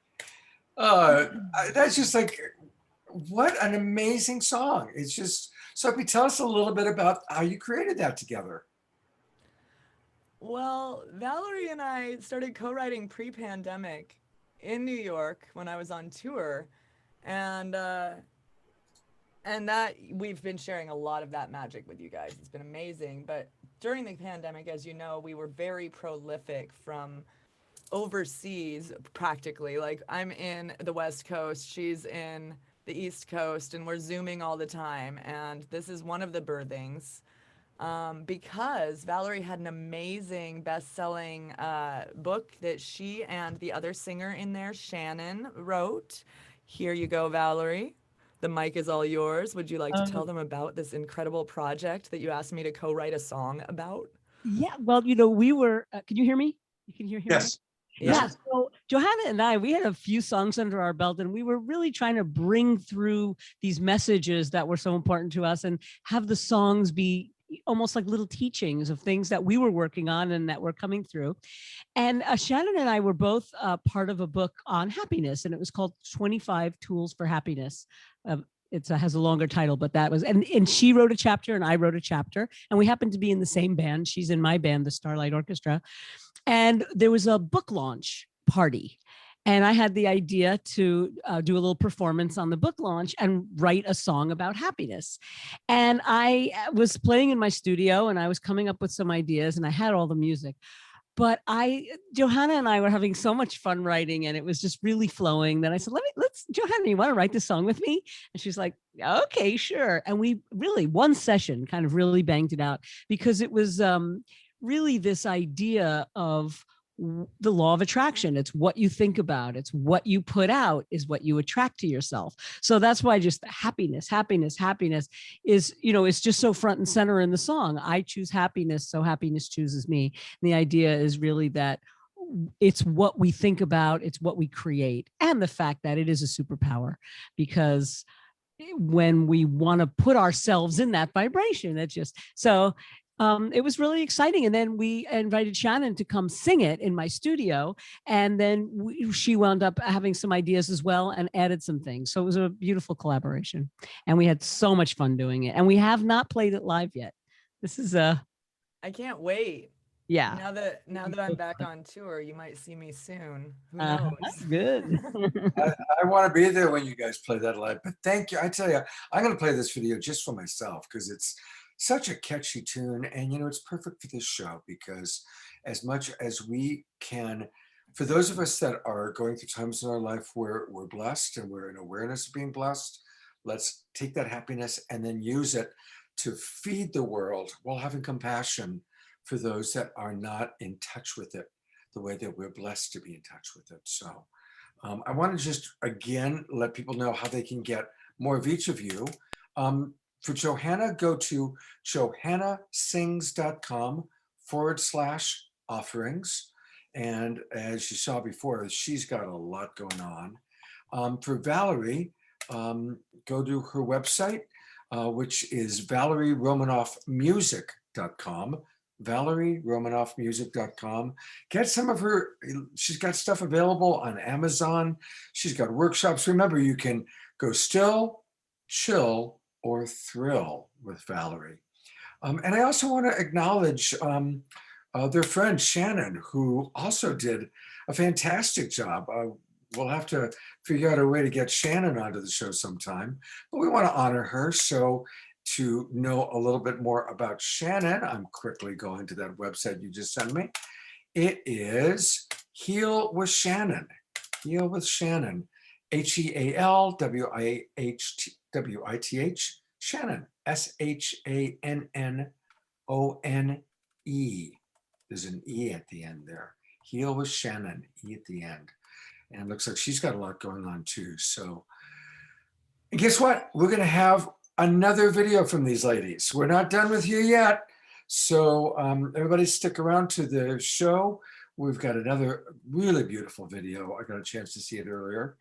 And to tell us all about our next presenter, here is Deborah. Thanks, Scott. And now we're going to bring up a powerhouse woman in the field of addiction and recovery. From an early age, Ann Rogers was helping people discover their own power to heal and achieve. And she was into transactional analysis. And early on, she worked nationally in over 150 cities to train others to help be their best. And while she was a patient at Dr. Hitt's clinic in Mexico, she learned about a new treatment that had great success in helping people with addiction. It was NAD+. So she was so passionate about that potential. She recruited physicians to help develop clinics where people could experience NAD treatment as a strategy for brain restoration and quicker, more effective detox. And she's been working very successfully in this for a long time. I know her personally. She's tireless. She's on it. She's amazing. Welcome, Ann Rogers. Thank you. Thank you. I know that some of you in recovery may have heard of NAD before. My experience was when I was at the HIT Center in Mexico, I knew a lot of celebrities had gone down there to detox off of alcohol and opiates. And we didn't really know what was in the bag. All I knew is that I wanted to do it, but it was very expensive. So I wanted to do it because of my dad had Alzheimer's, my grandmother, I had very bad ADD, and for restoring your brain, it was really amazing. Well, I was a part of a clinic in San Diego, and I said, let's go down there and see if we can bring this treatment over. So we did. We brought the IV NAD therapy to California for the first time. And my godson was a heroin addict. He was 20 years old. I watched without any drugs at all, just NAD, I watched him detox off of heroin and turn into a completely different human being right in front of my eyes, and stay sober for months in sober living and transform. I was so blown away that I found myself getting rid of everything else I was doing in my life and dedicating myself just to the NAD therapy and to the detox that it can create. And that was 11 years ago. And since then, we have never had a seizure. We've detoxed hundreds of people, cold turkey, alcohol, heroin, you name it, never had a seizure. And we find that it restores their brain to where now they can quickly think about recovery, think about personal growth, think about changing habits, changing lifestyle, beginning their spiritual journey. And for us, we never thought of it as anything other than their NAD level. When it rises up, they become like a fully present person. They're able to really think their way through recovery. So I made a video back, 8 years ago or something. This is before it started to get out there. And what I wanted to say is that the reason why this has really not been something to spread widely is because it's incredibly expensive. So that was really the thing that I found the most disturbing about it, is that we use 9,000 milligrams of NAD. It's 60 hours of IV time. It's over 10 days. And yes, it's extraordinary. And yes, we can take someone out of severe, the detox. We can make it very, very smooth and very quick. The problem is nobody can do it. So it's not something that everybody could adapt to. However, recently, I was contacted by a pharmacy in Beverly Hills that discovered that if you make the NAD fresh daily, which they do, and you freeze it, see, this is a frozen NAD that was made fresh, and you apply it transdermally. Now, the difference is NAD before has been transdermal, but it's not very powerful. It won't detox anybody, that's for sure. But with this patch, she sent it, she said, try it out. And I go, what the heck, right? And 6 patches into this, I said to myself, I'm never doing IV therapy again. And that's after doing it full time for 11 years. So with detoxing people, and we've been having an amazing experience with alcohol, opiates, Suboxone, the whole 9 yards. Now, of course, there's many factors that need to go into detox: the environment, who you're with, the support, their aftercare. This is not recovery. This is restoration to get you to a place where you can begin your recovery. This is detox. But the breakthrough news is that now it's something that treatment centers can adapt. People who have detoxed already and are in recovery, they can maintain a higher level of, it knocks out cravings is one of the main things. And craving, we know, is a major reason for people to relapse, is the craving. So in a very short period of time, we can knock out cravings, we can minimize withdrawal. And so it's new technology that's really landed here. Not that very many people really know how to do it correctly, but now that we have a new method, we're learning how to use it. It's going to take a little while. But Scott, if you'll play the video, I want to show you a video that was made many years ago. And this is just IV NAD. So you'll get an idea of how powerful it is.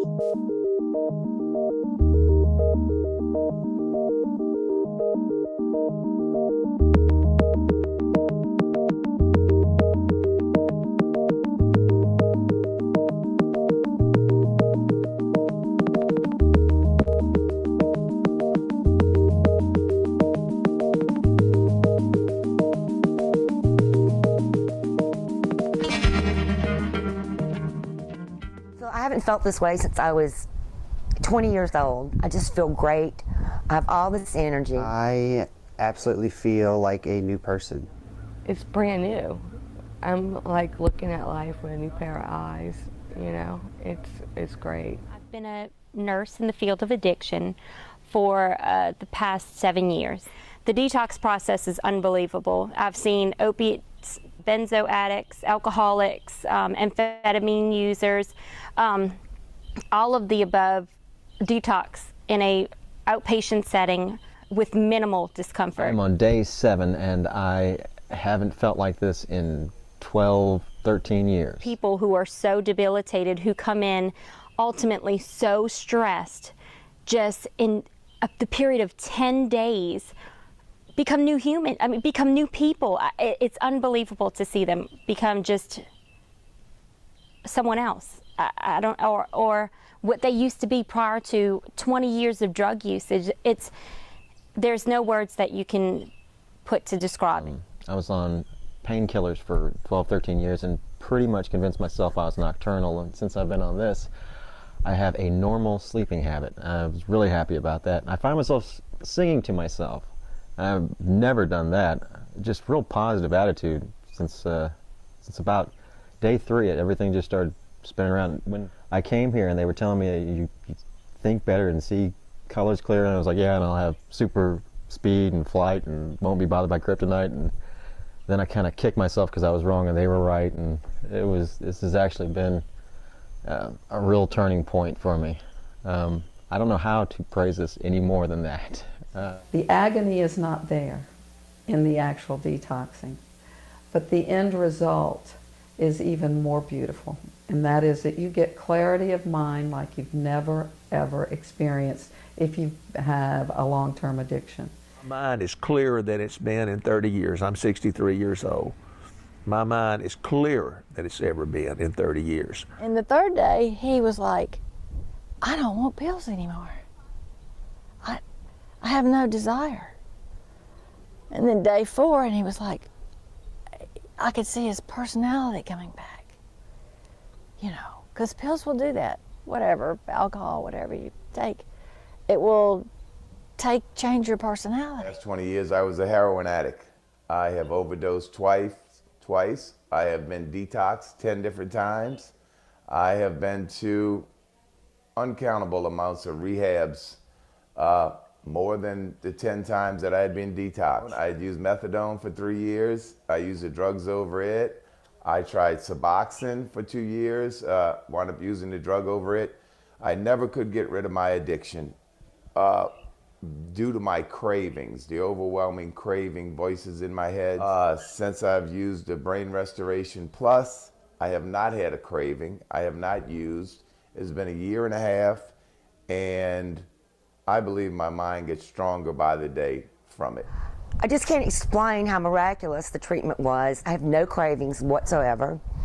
I'm happy. I'm not depressed. I've suffered from anxiety and depression since I was a teenager. I see the brightness in their eyes light up. It's like the light is on. They're back. And he's positive. He's himself. He's back. 10 little days. That's it.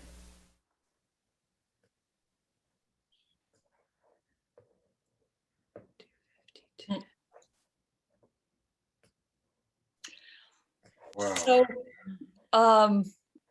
this new tool, I would say, NAD available through a patch, and I'm not speaking of NAD online that's available through a patch.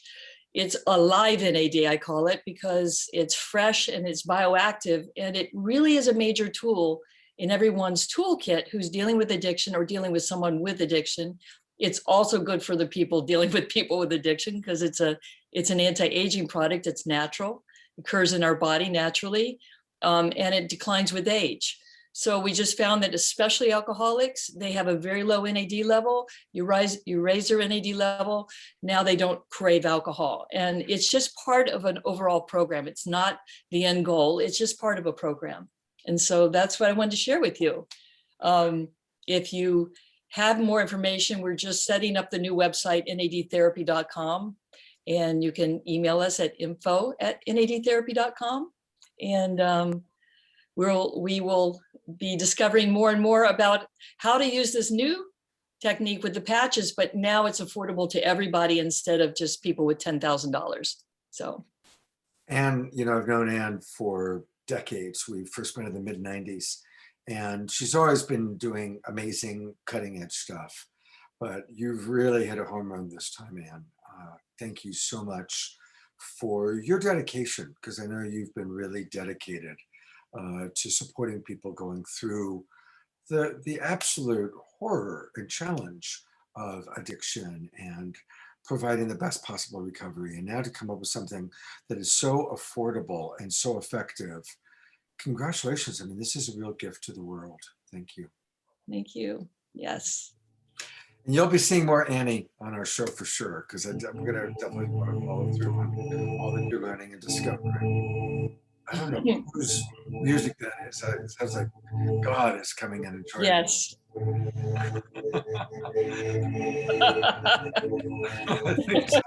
Yeah, it's on Anne's end, so I muted you, Anne. I love you, but I muted you. Only for now. So for all of our people watching, because just the way the show goes sometimes, we are about a half an hour overtime. So I am going to show the wonderful Russell Brand videos and the Michael Beckwith videos during our after show. We're going to kind of wrap up tonight's show. We've got a few things left. Of course, our Global Peace Tribe recommends. And then stick around for the after show, where we're going to hear from Reverend Michael Beckwith. We're going to hear from Russell Brand. We're going to play that Austin Willis theme. Michael Beckwith and Russell Brand. And somebody needs to mute. Whoever that was. We always encourage our panelists, please remember to mute, and that's why. So, with no further ado, we're going to go into the Global Peace Tribe Recommends section of our show. So here we go. And stick around, everybody, because we got some really good stuff ahead still.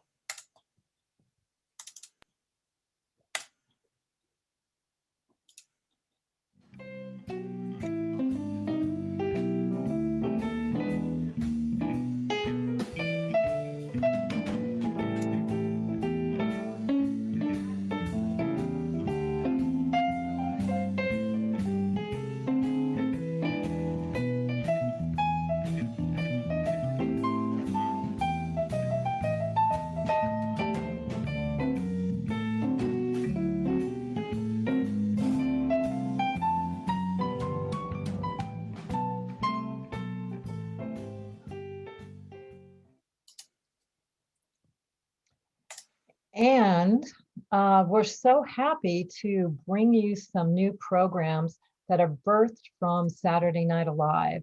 On June 6th, we are going to be featuring some of our favorite musicians. And you can see tonight we have excellent music.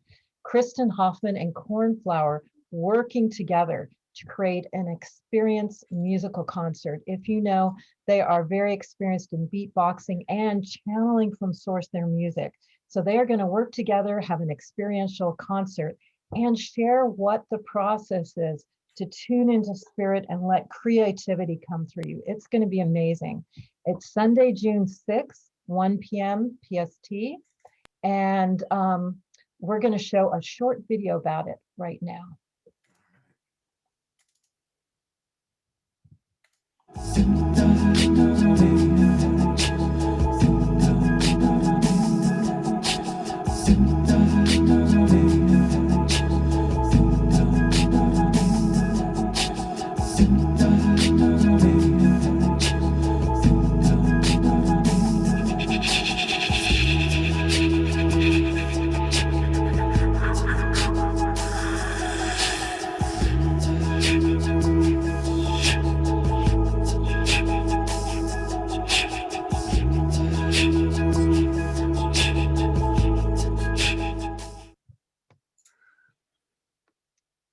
Incredible. So please sign up with us. I posted in the chat room how you can sign up. We always put it in our newsletters that we send out. It's going to be a very heartful, very deep, creative, and very fun experience. And as synchronicity would have it, we decided to do this show. And in just a few weeks, there's going to be a 7-day Talks on Trauma featuring Gabor Mate and the release of the new film, The Wisdom of Trauma. This is being produced by SANS producer, Maurizio Bonazio, and this is happening June 8th through 14th. Along with Gabor Mate, it's gonna have another, lots of other incredible people on these topics. Peter Levine, Thomas Hubble, Dan Siegel, Stanislav Grof, and about 15 other people. And this is free. This is a 7-day offering with the film Wisdom of Trauma. And we have a trailer to show you right now. In the US, the richest society in history, fully half of the citizens have a chronic disorder such as high blood pressure or diabetes. Anxiety amongst young people is growing rapidly. Asthma and autoimmune diseases are on the rise, as are addictions. Depression is rising. Youth suicide is rising. All is not well. I started heroin at 26. That's what really destroyed me. It just takes the pain away. It's easy to want to escape reality completely instead of coping with it. And so the question is, can we be human beings in the midst of civilization? Because what we call civilization demands the denial of human needs.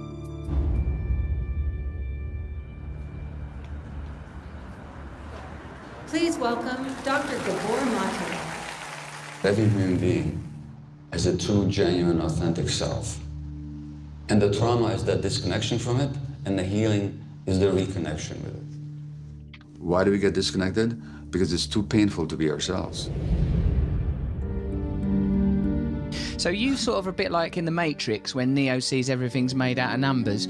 You look at people and you see all their trauma and damage. That's what I see. So trauma is not the bad things that happen to you, but what happens inside you as a result of what happens to you. What do you want to tell me? What comes up right now? Shame. Thank you. My father. He would spank us and take a belt to us. Who did you speak to about your pain? Nobody.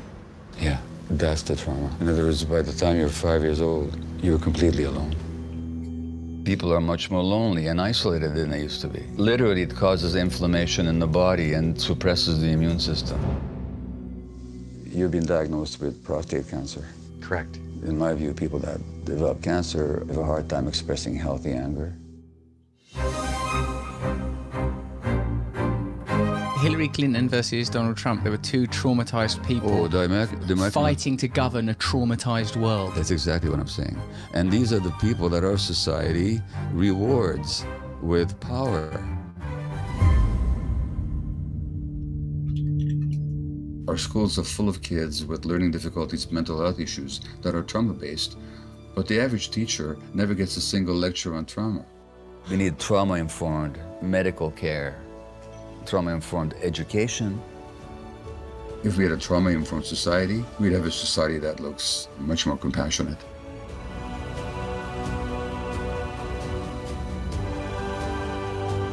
You did. You made a difference in my life. Thank you for being in touch. I don't feel like I'm a bad person anymore. Hey, how are you? Yeah, I just want people to see the truth. Solutions arise out of people when they confront themselves with the truth, when they're not afraid of the truth. I think the biggest thing that this whole healing journey has taught me is how to be human.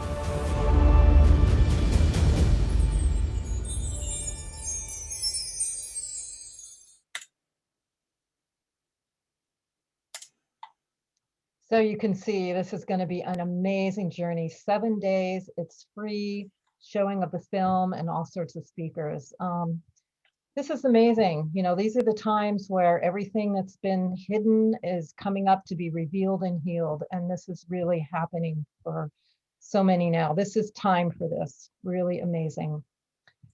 So I put the link in the chat box. It will be in our newsletter. You'll see it on Deborah Recommends, Harmony Connects, and all my newsletters. We're going to really promote it strongly so everyone that needs to be a part of this and get this incredible information can join.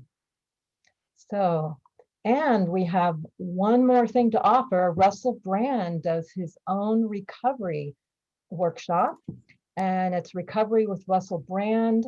He goes into everything he's been through, and it's all kinds of levels of anywhere from feeling unsatisfied, limited, empty, to really having severe addictions and how to overcome them. It's a free offering. So if you want to experience Russell Brand, I'm going to post that in the chat room too, and you can experience him live. So thank you. And Scott, you have a few more incredible offerings to share. I do. You know, it's we are just adding more and more opportunities to come together to connect, and I'm excited about the ones. First off, want to remind you one last time, please join us tomorrow morning. Now that you've had a chance to see our wonderful wild Mystic Abbott and to meet Leland and to hear again from Johanna, imagine, come on into our Zoom room. Now you can always watch live on Facebook. You can find the Facebook feed on Love Coach Academy or Scott Catamas or Deborah Giusti. But really, we love to encourage people to come into the Zoom room. And tomorrow we are going to take questions from people. I know that Johanna and Jerry and Leland all have a lot to offer. And I noticed that there was some questions coming in the chat box today. Even one of our regulars was asking, well, what about hoarding? What about the compulsion of the behavior of hoarding? So we'll tackle that and other questions. So join us tomorrow morning, 10 o'clock Pacific, 1 o'clock Eastern time for Sunday.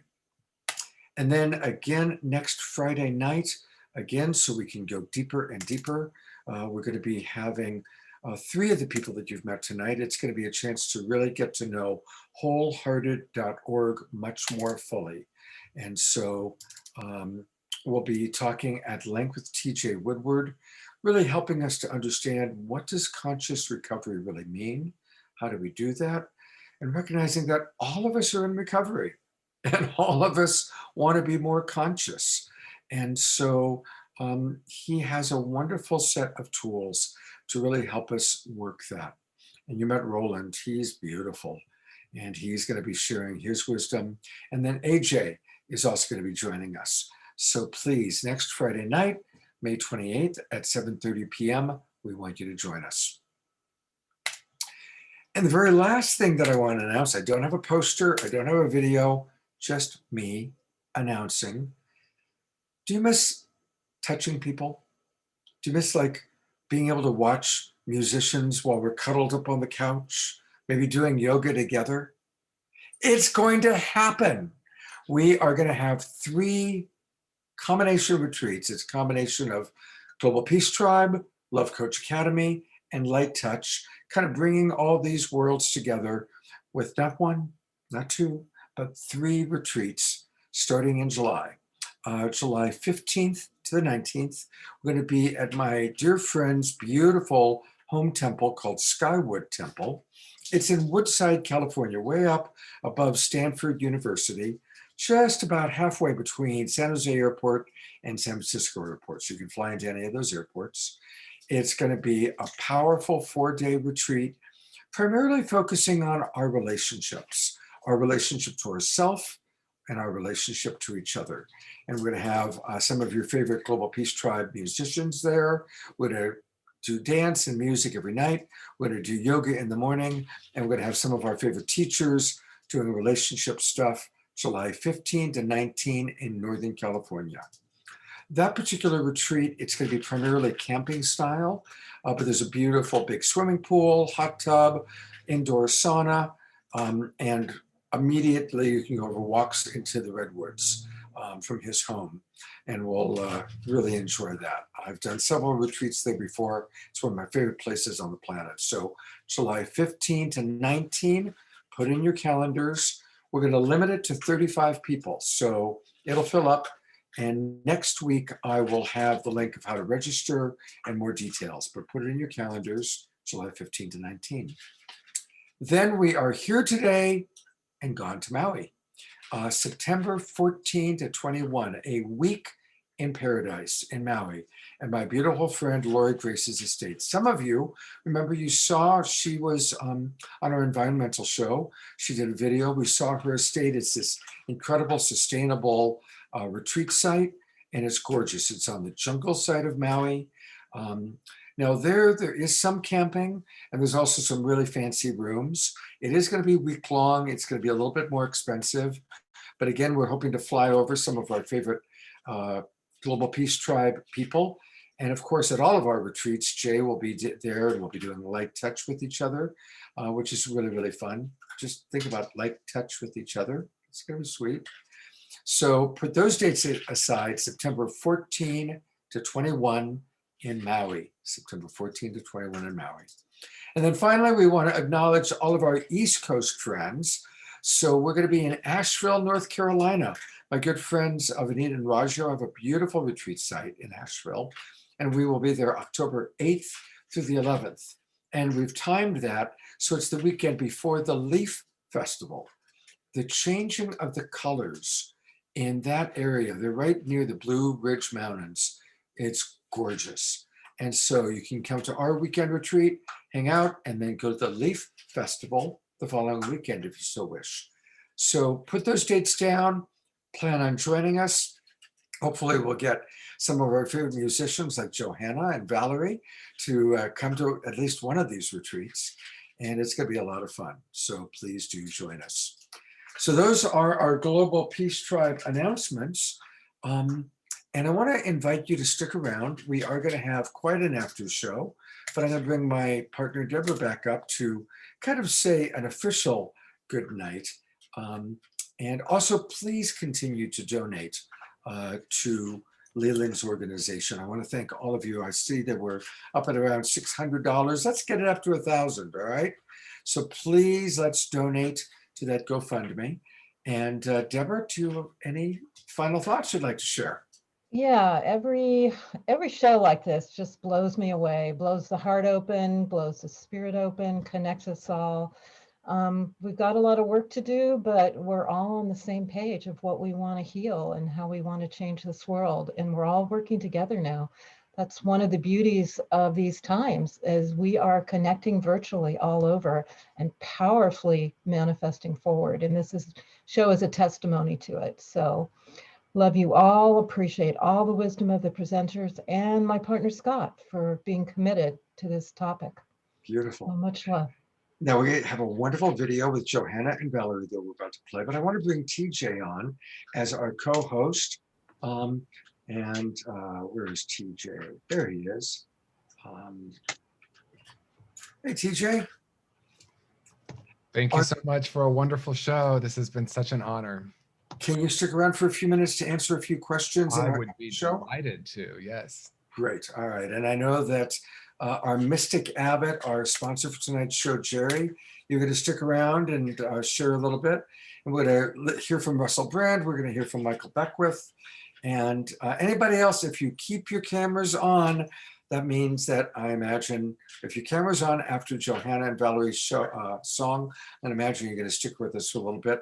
And maybe we'll have some conversation and some dialogue. So with no further ado, I am really excited to share this amazing extra video that Valerie and Johanna put together for us. And here we go. And then I'll bring them back on right afterwards to talk about it.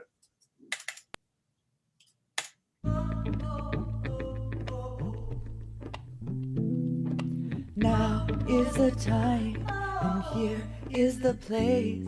I'll live my life, remembering my grace.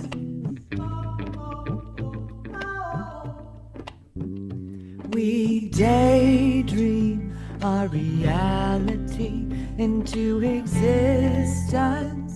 So be in positivity, believe that we are free to choose our reality. We daydream our reality into existence. So be in positivity, believe that we are free to choose our reality. Here I am here. Here I am here. All is here. All is now.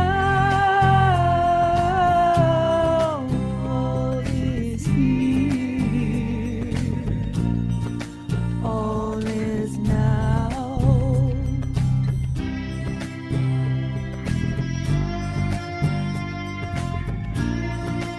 All is now. Hey.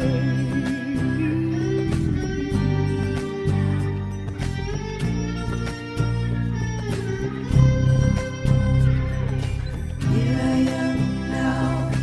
I am here. Here I am now. I am here. Here I am now. I am here. Here I am now. I am here. Shift this longing into belonging to my truest self. Clean the mirror, the view gets clearer. I see my sacred self. I forgive myself. I free myself. I trust myself. I respect myself. Yes, I give to myself. I love myself. I remember myself. And shift this longing to belonging to my truest self. I clean the mirror, the view gets clearer. I see my sacred self.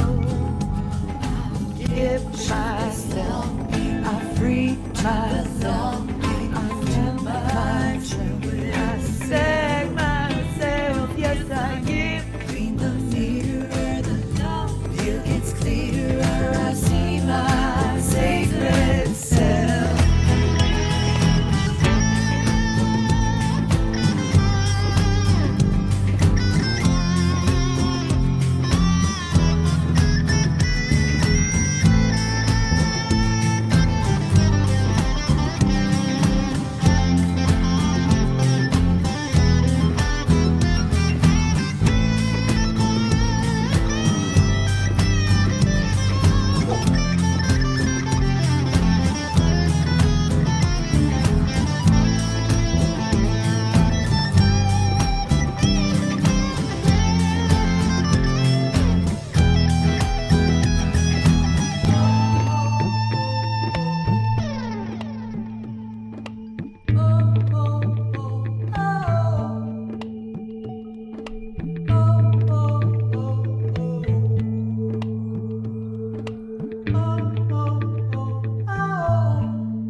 can choose our reality.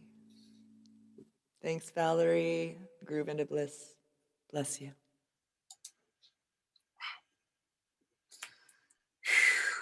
It's powerful. You know, as I was listening to it, I think what I'd love for us to do, and this is all spontaneous, is for those of us who are still here that want to participate, for us to tackle some of the topics, some of the conversation. We'll address maybe some questions that come in from the chat box. But I'd love to just open it up first to the four of us and anybody else that's, I see Leland, Debbie, Mystic, Mystic Abbott, Jerry, Annie, AJ, you're all still with us. So I'm going to remove the spotlights and just go to whoever wants to share about the message of that song, that we can choose our reality. And how do we do that? How do we do that in the face of challenge? So TJ, I'm going to kind of go to you first, but I also definitely want to create time for Valerie, Johanna, and anyone else who wants to share about that beautiful theme. Oh, absolutely. Thank you. It's so near and dear to my heart, and looking at how we can actually create our reality. And I have really been in an exploration over the past few years, really shifting the conversation. You know, we talk a lot about the law of attraction, that we attract, you know, our thoughts create reality, and we attract that.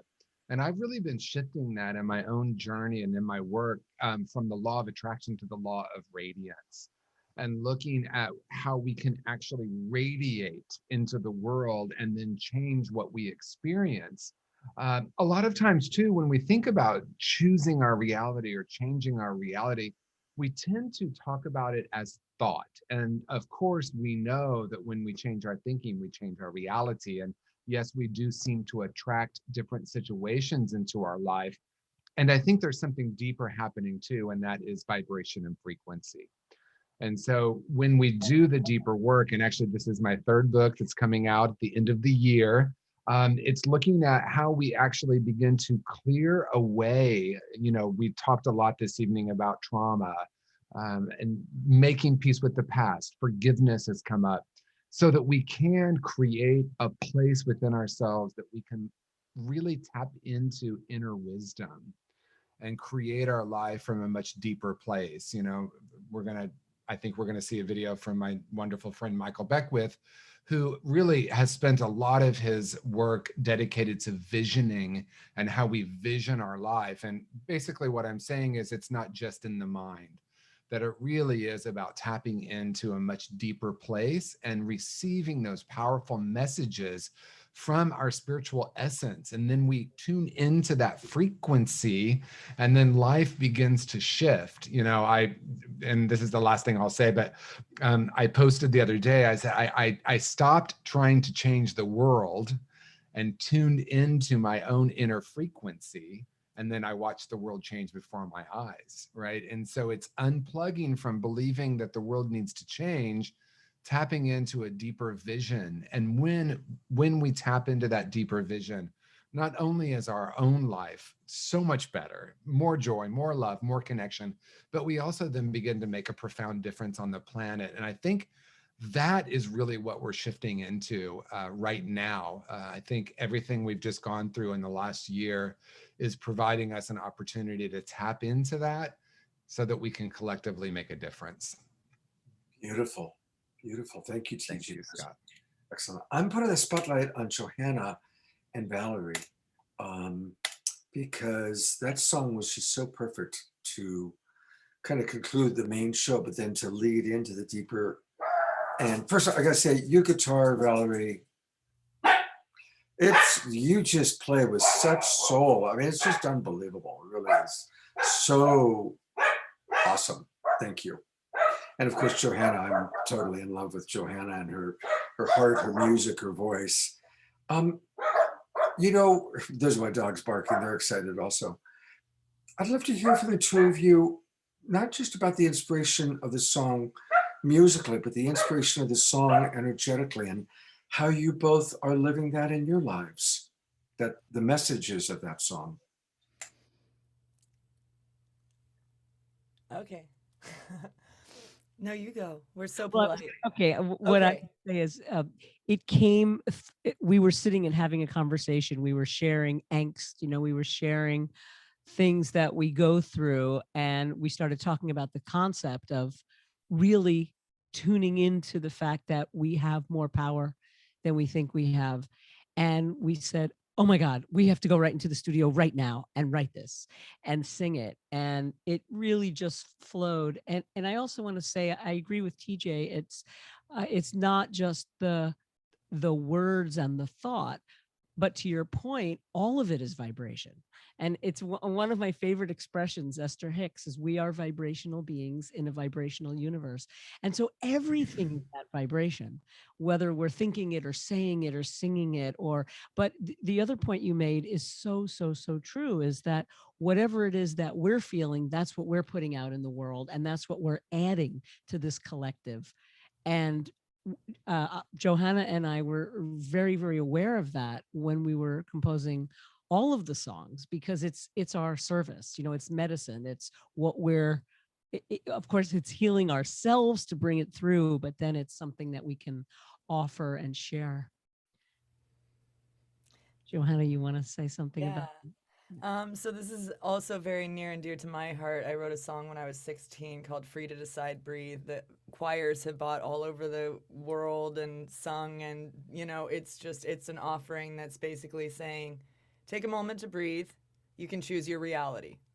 I mean, that's a pretty good mantra, to go through life with.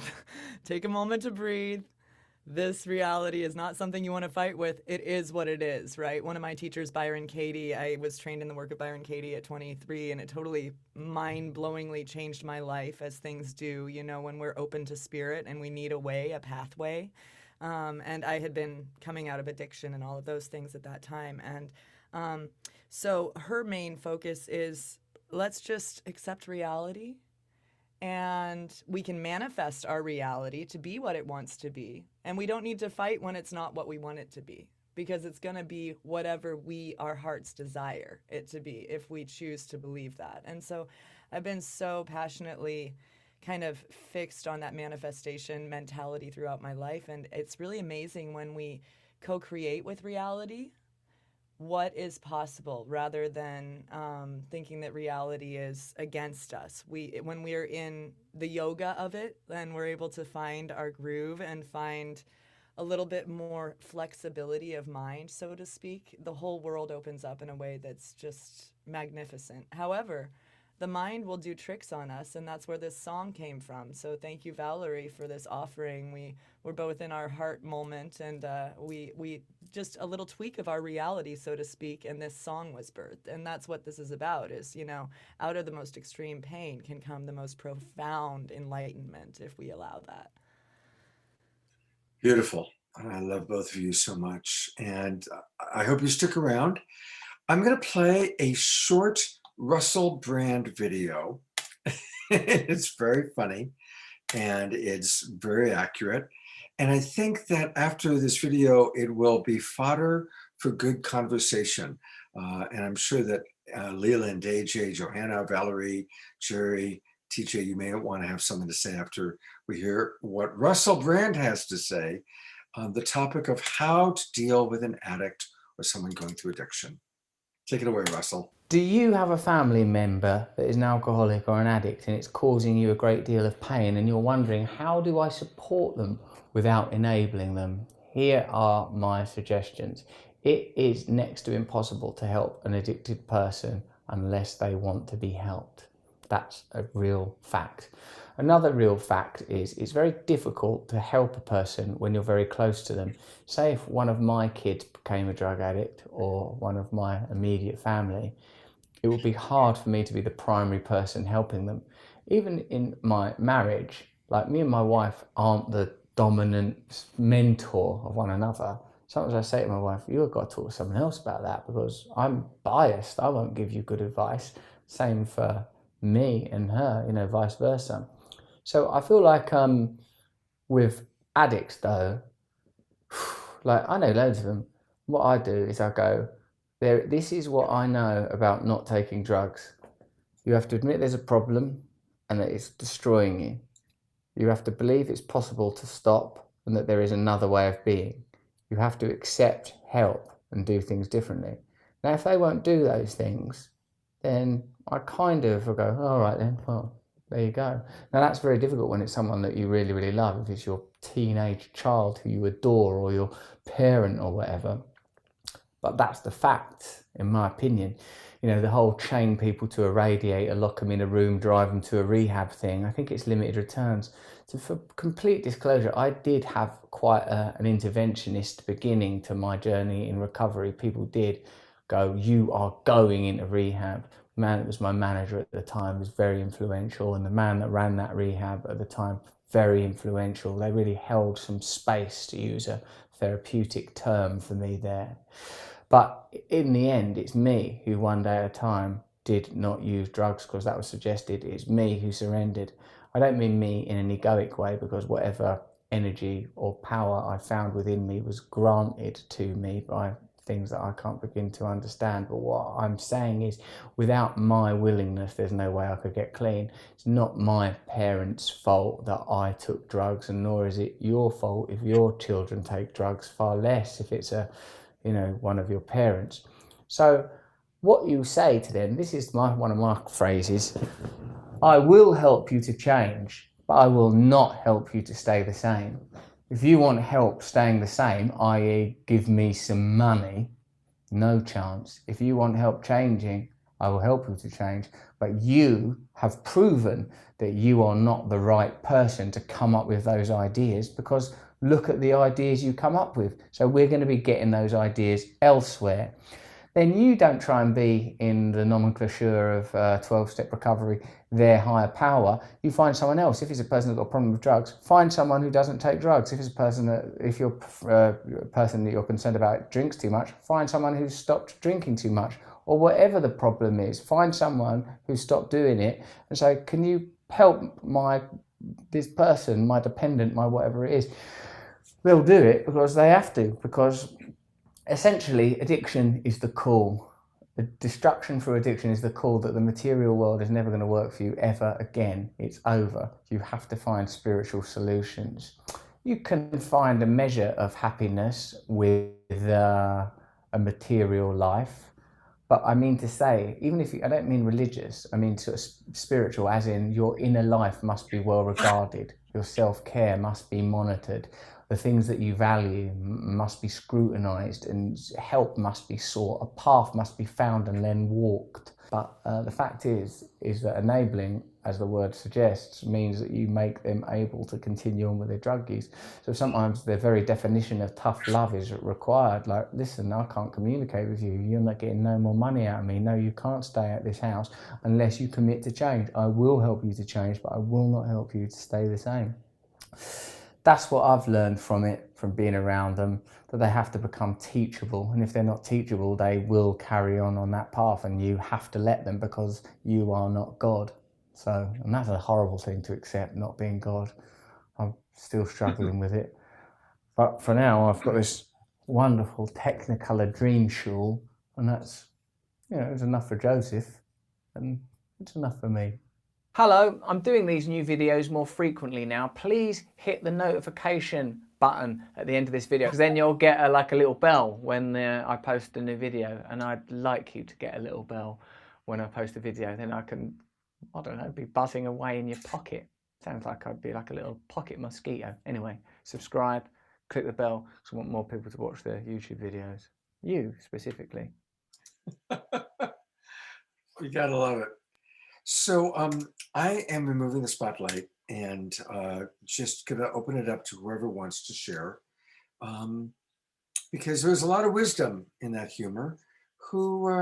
Anybody want to? And if you just start speaking, and the camera will know to go to you. Anybody want to share an inspiration that came up for you based on what Brother Russell had to say?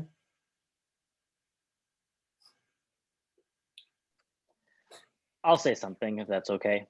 Yes, please. As someone who's produced like over 100 programs, the thing that he said that really speaks to me, and that I'm just happy he's saying, is he's giving direct advice and wisdom to people that need to hear it right now. It's not, a 20-hour investment, or you have to go away to a retreat, which are wonderful. But what he's giving you is something you can listen to in 2 minutes and integrate into yourself today to help you with your family member or loved one or friend. Really simple, really practical. And that's something I really appreciate. And I'm glad he's doing that and focusing on that. Yeah, thank you, AJ. Thank you. I agree. It's very direct and very, very clear.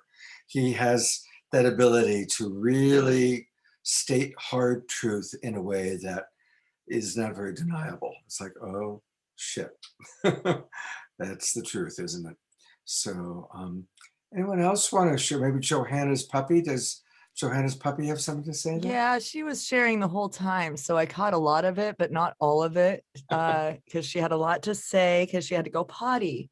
However, I love that he was really driving it home that someone has to want to recover to make it happen. It has to come from within, and stoking that fire however we can through programs like this that we've been doing tonight, and through, learning from people like Russell.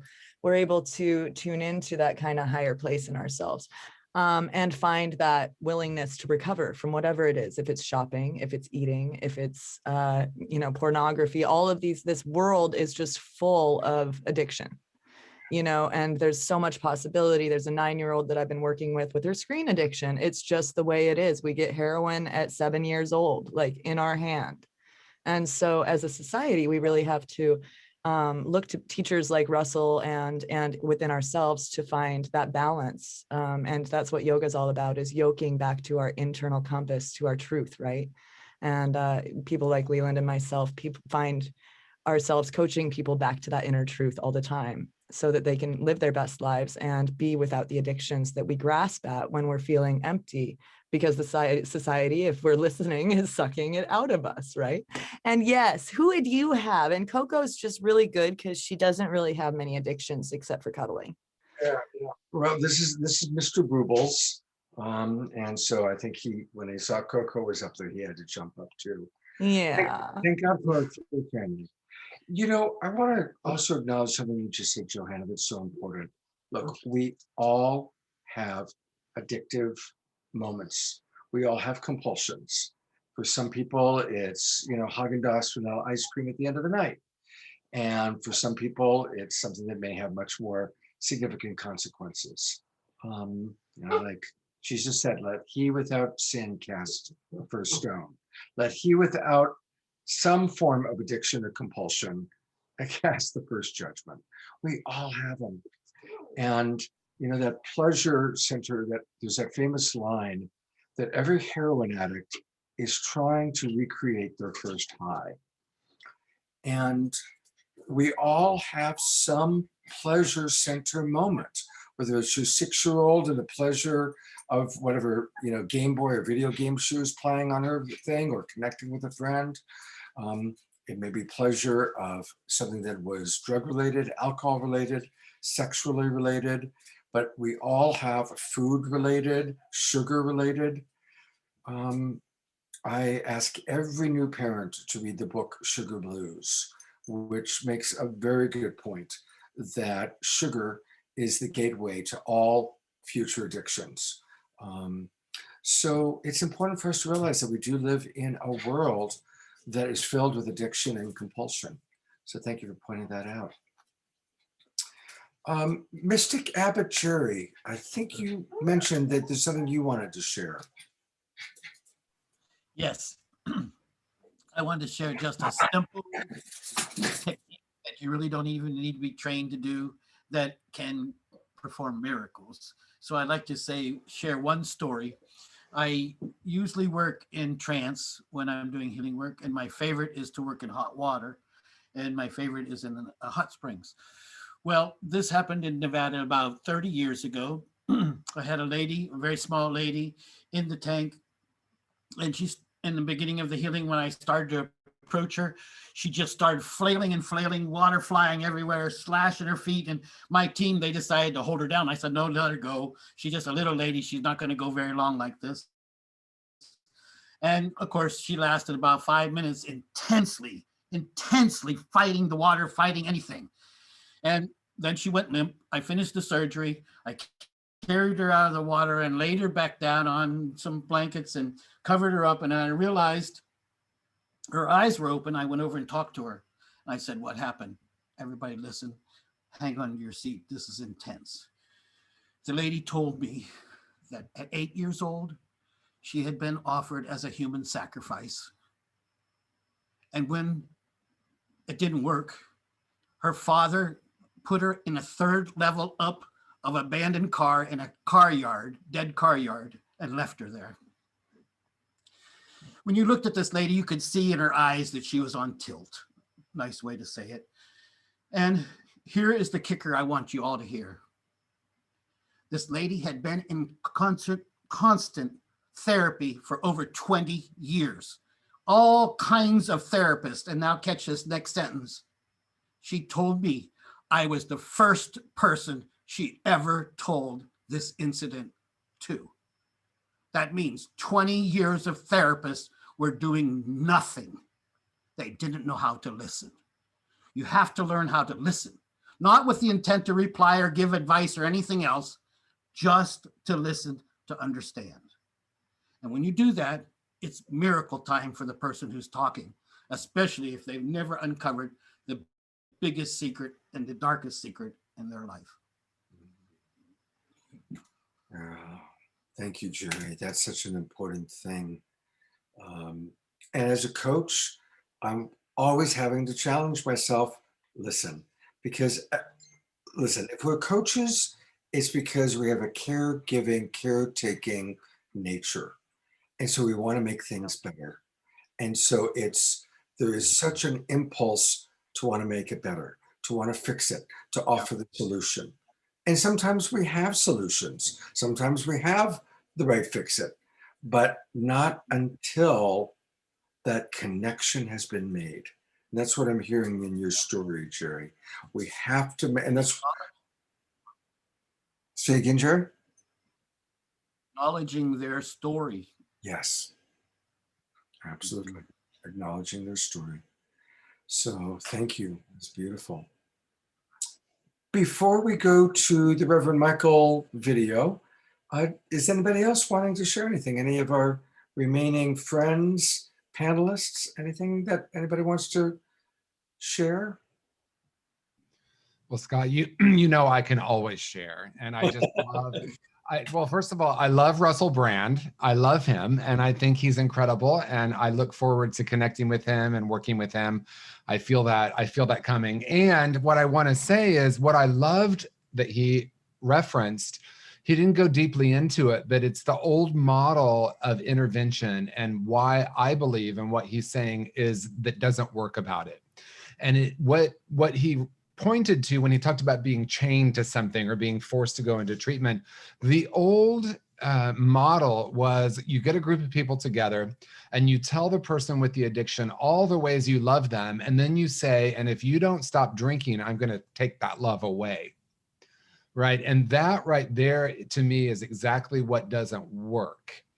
Now, I want to go a little deeper into something that he said, and that is, I actually think that we can help someone even if they're not ready to get help. But I want to be clear about it. I'm not talking about what we have traditionally called it in a codependent way, like, oh, I'm going to try to control you, or I have the answer for you, or even though you don't want to get help, I can help you. But I want to talk about it spiritually, because there is physical, intellectual, emotional, and spiritual reality. And in the spiritual reality, we can actually help someone by the way we're viewing them. So if I'm looking at someone and beholding the deeper truth that is beyond their addiction or their strategy, it can actually have a profound impact. Totally agree with Russell. That doesn't mean I'm going to give you money or keep supporting the behavior, but holding the space for the essential self actually can make a huge difference in a person's life. There's a story of a village, I believe it's in Africa, where when someone does something that breaks the agreement of the community, they put the person in the center of the circle and they all the village members stand around and praise the person and send love to the person and speak about all the ways they are whole and perfect and beautiful beings until the person has a shift. Now, that's the opposite of a lot of the traditional, looking back, some of the traditional addiction models is, I can't do anything for you until you are ready to help yourself. And that's where we got the old paradigm of like, you have to hit bottom, you have to lose everything, you have to get to a place where you're really desperate. And so I like to ask things in questions. I, to the best of my ability, have given up one moment at a time thinking I have an answer. But I do have a lot of questions. And the question I have is what gets created, or what might get created if we were to take that village approach. I love you. I behold the truth in you. I see the wholeness in you, and watch the impact that has. Like, the reason I said it's nuanced is that doesn't mean, for example, I'm going to stay in a marriage where a person is drinking and abusing me, right? So we're not saying that, and I'm not going to pay someone's bills or all of that. But beholding the wholeness in them has a profound effect. I just wanted to add that. Beautiful. Thank you, TJ. I'm going to go to share screen because I want to thank Reverend Michael. He did an hour-long interview with me, and I recognize that we're getting late, so I'm going to show a little bit of it. And then what I'll do is I'll schedule a time where maybe on one of my Sacred Sunday shows, I'll show the entire hour because it's quite powerful. But we do want to encourage people to participate in Reverend Michael's Agape Virtual Spring Intensive. Your spring resolution, renewal, stabilization, and liberation. And this is what Reverend Michael wrote and wanted me to read. As we enter the powerful season of spring, a season of rebirth and renewal, have your New Year's resolutions and intentions faded into the background?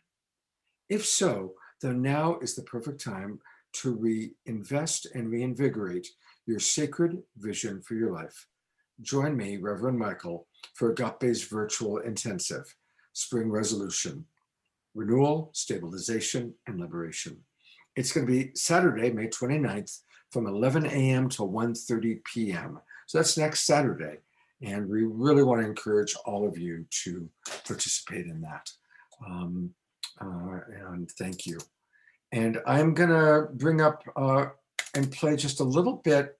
I thought what I would do is he closed the our time together. We did an hour together with a prayer, and I want to find it. So we're going to. Doesn't mean obligation. Need to find it. Just means learning how to deeply respond to the moment. I hear all. In a very liberating way. Total responsibility for the thought I'm thinking, for the emotion I'm having, even if it had its genesis. We're beyond every relationship we've ever had. But somewhere over there. Who am I going to become? Beautiful. Now, if I live with that question, the universe is going to answer that for me. If I'm sincere, and I will become a greater version of myself through the throes of a lockdown, the throes of all the stuff that's swirling and the fear and the media creating more and more fear. And I'm going to come out better if I ask the question, who can I become? You see, who can I become? And so if someone's in depression, that is a cauldron of transformation. Something is dying and something is being born. Ask, what is being born in me right now in the midst of this death? What is being resurrected in the midst of this crucifixion? What is rising in the midst of this phoenix dying? What's trying to happen? We ask that question. I'm telling you, an answer will come. Yes. An answer will come. Mm-hmm. What wants to happen right now? What's wanting to happen through me? Yeah. Yeah. Absolutely. So again, we hold everyone who's walking through these parts, these dark parts. Tremendous love and compassion. We're all connected. There's one of us here. We just hold everyone in prayer that they may come to know themselves the way they are known by life. And that we all grow with a deep and abiding compassion for ourselves, a deep and abiding compassion for each other. It doesn't mean we have to agree with each other. We just have to have compassion for each other. That means a willingness to alleviate suffering to the best of our ability. Mm. Oh, thank you so much. Thank you for this time. I thought that ending with a Reverend Michael prayer would be sweet. I know that TJ has had a lot of experience with Reverend Michael. Anything you want to add, TJ? Just so much gratitude for Michael and his vision and for his commitment. You know, having known Michael, considering him a friend and a colleague and working with him, he's a person deeply committed to his purpose. You know, we get to meet a lot of people, right? And when I'm with Michael behind the scenes, when the spotlight's not on, he's the same beautiful spirit. He is just a beautiful, gentle, incredibly passionate and compassionate being of light. And I just so appreciate our connection and just his saying yes and how many millions of people he has helped. Yeah, absolutely. I agree. All right. Well, this is, we're concluding for the evening, but get a good night's rest and then come back and join Johanna and Leland and Jerry Anderson and me. And we might even show a little bit more of Reverend Michael tomorrow night, or tomorrow morning. I keep saying tomorrow night. Tomorrow morning, 10 a.m. Please join us. Come on into the Zoom room and we'll take some questions. We'll connect. We're going to have a really beautiful, sacred Sunday morning together. Thank you, everyone. Remember that we can make any moment divine just by seeing divinity. We can make any moment better by being grateful. So may we practice gratitude, divinity. And I'm going to go to gallery view. Just look at all these beautiful bright lights that are still with us. My God, I love each and every one of you. Annie, Valerie, Johanna, new friend AJ, new friend Leland, Debbie, Jerry, TJ, and all of you. And you know what's amazing? There's still 170 people watching us in the Zoom room. God bless you all. Have a beautiful evening, and we'll see you tomorrow morning. Good night, everybody, and thank you so much.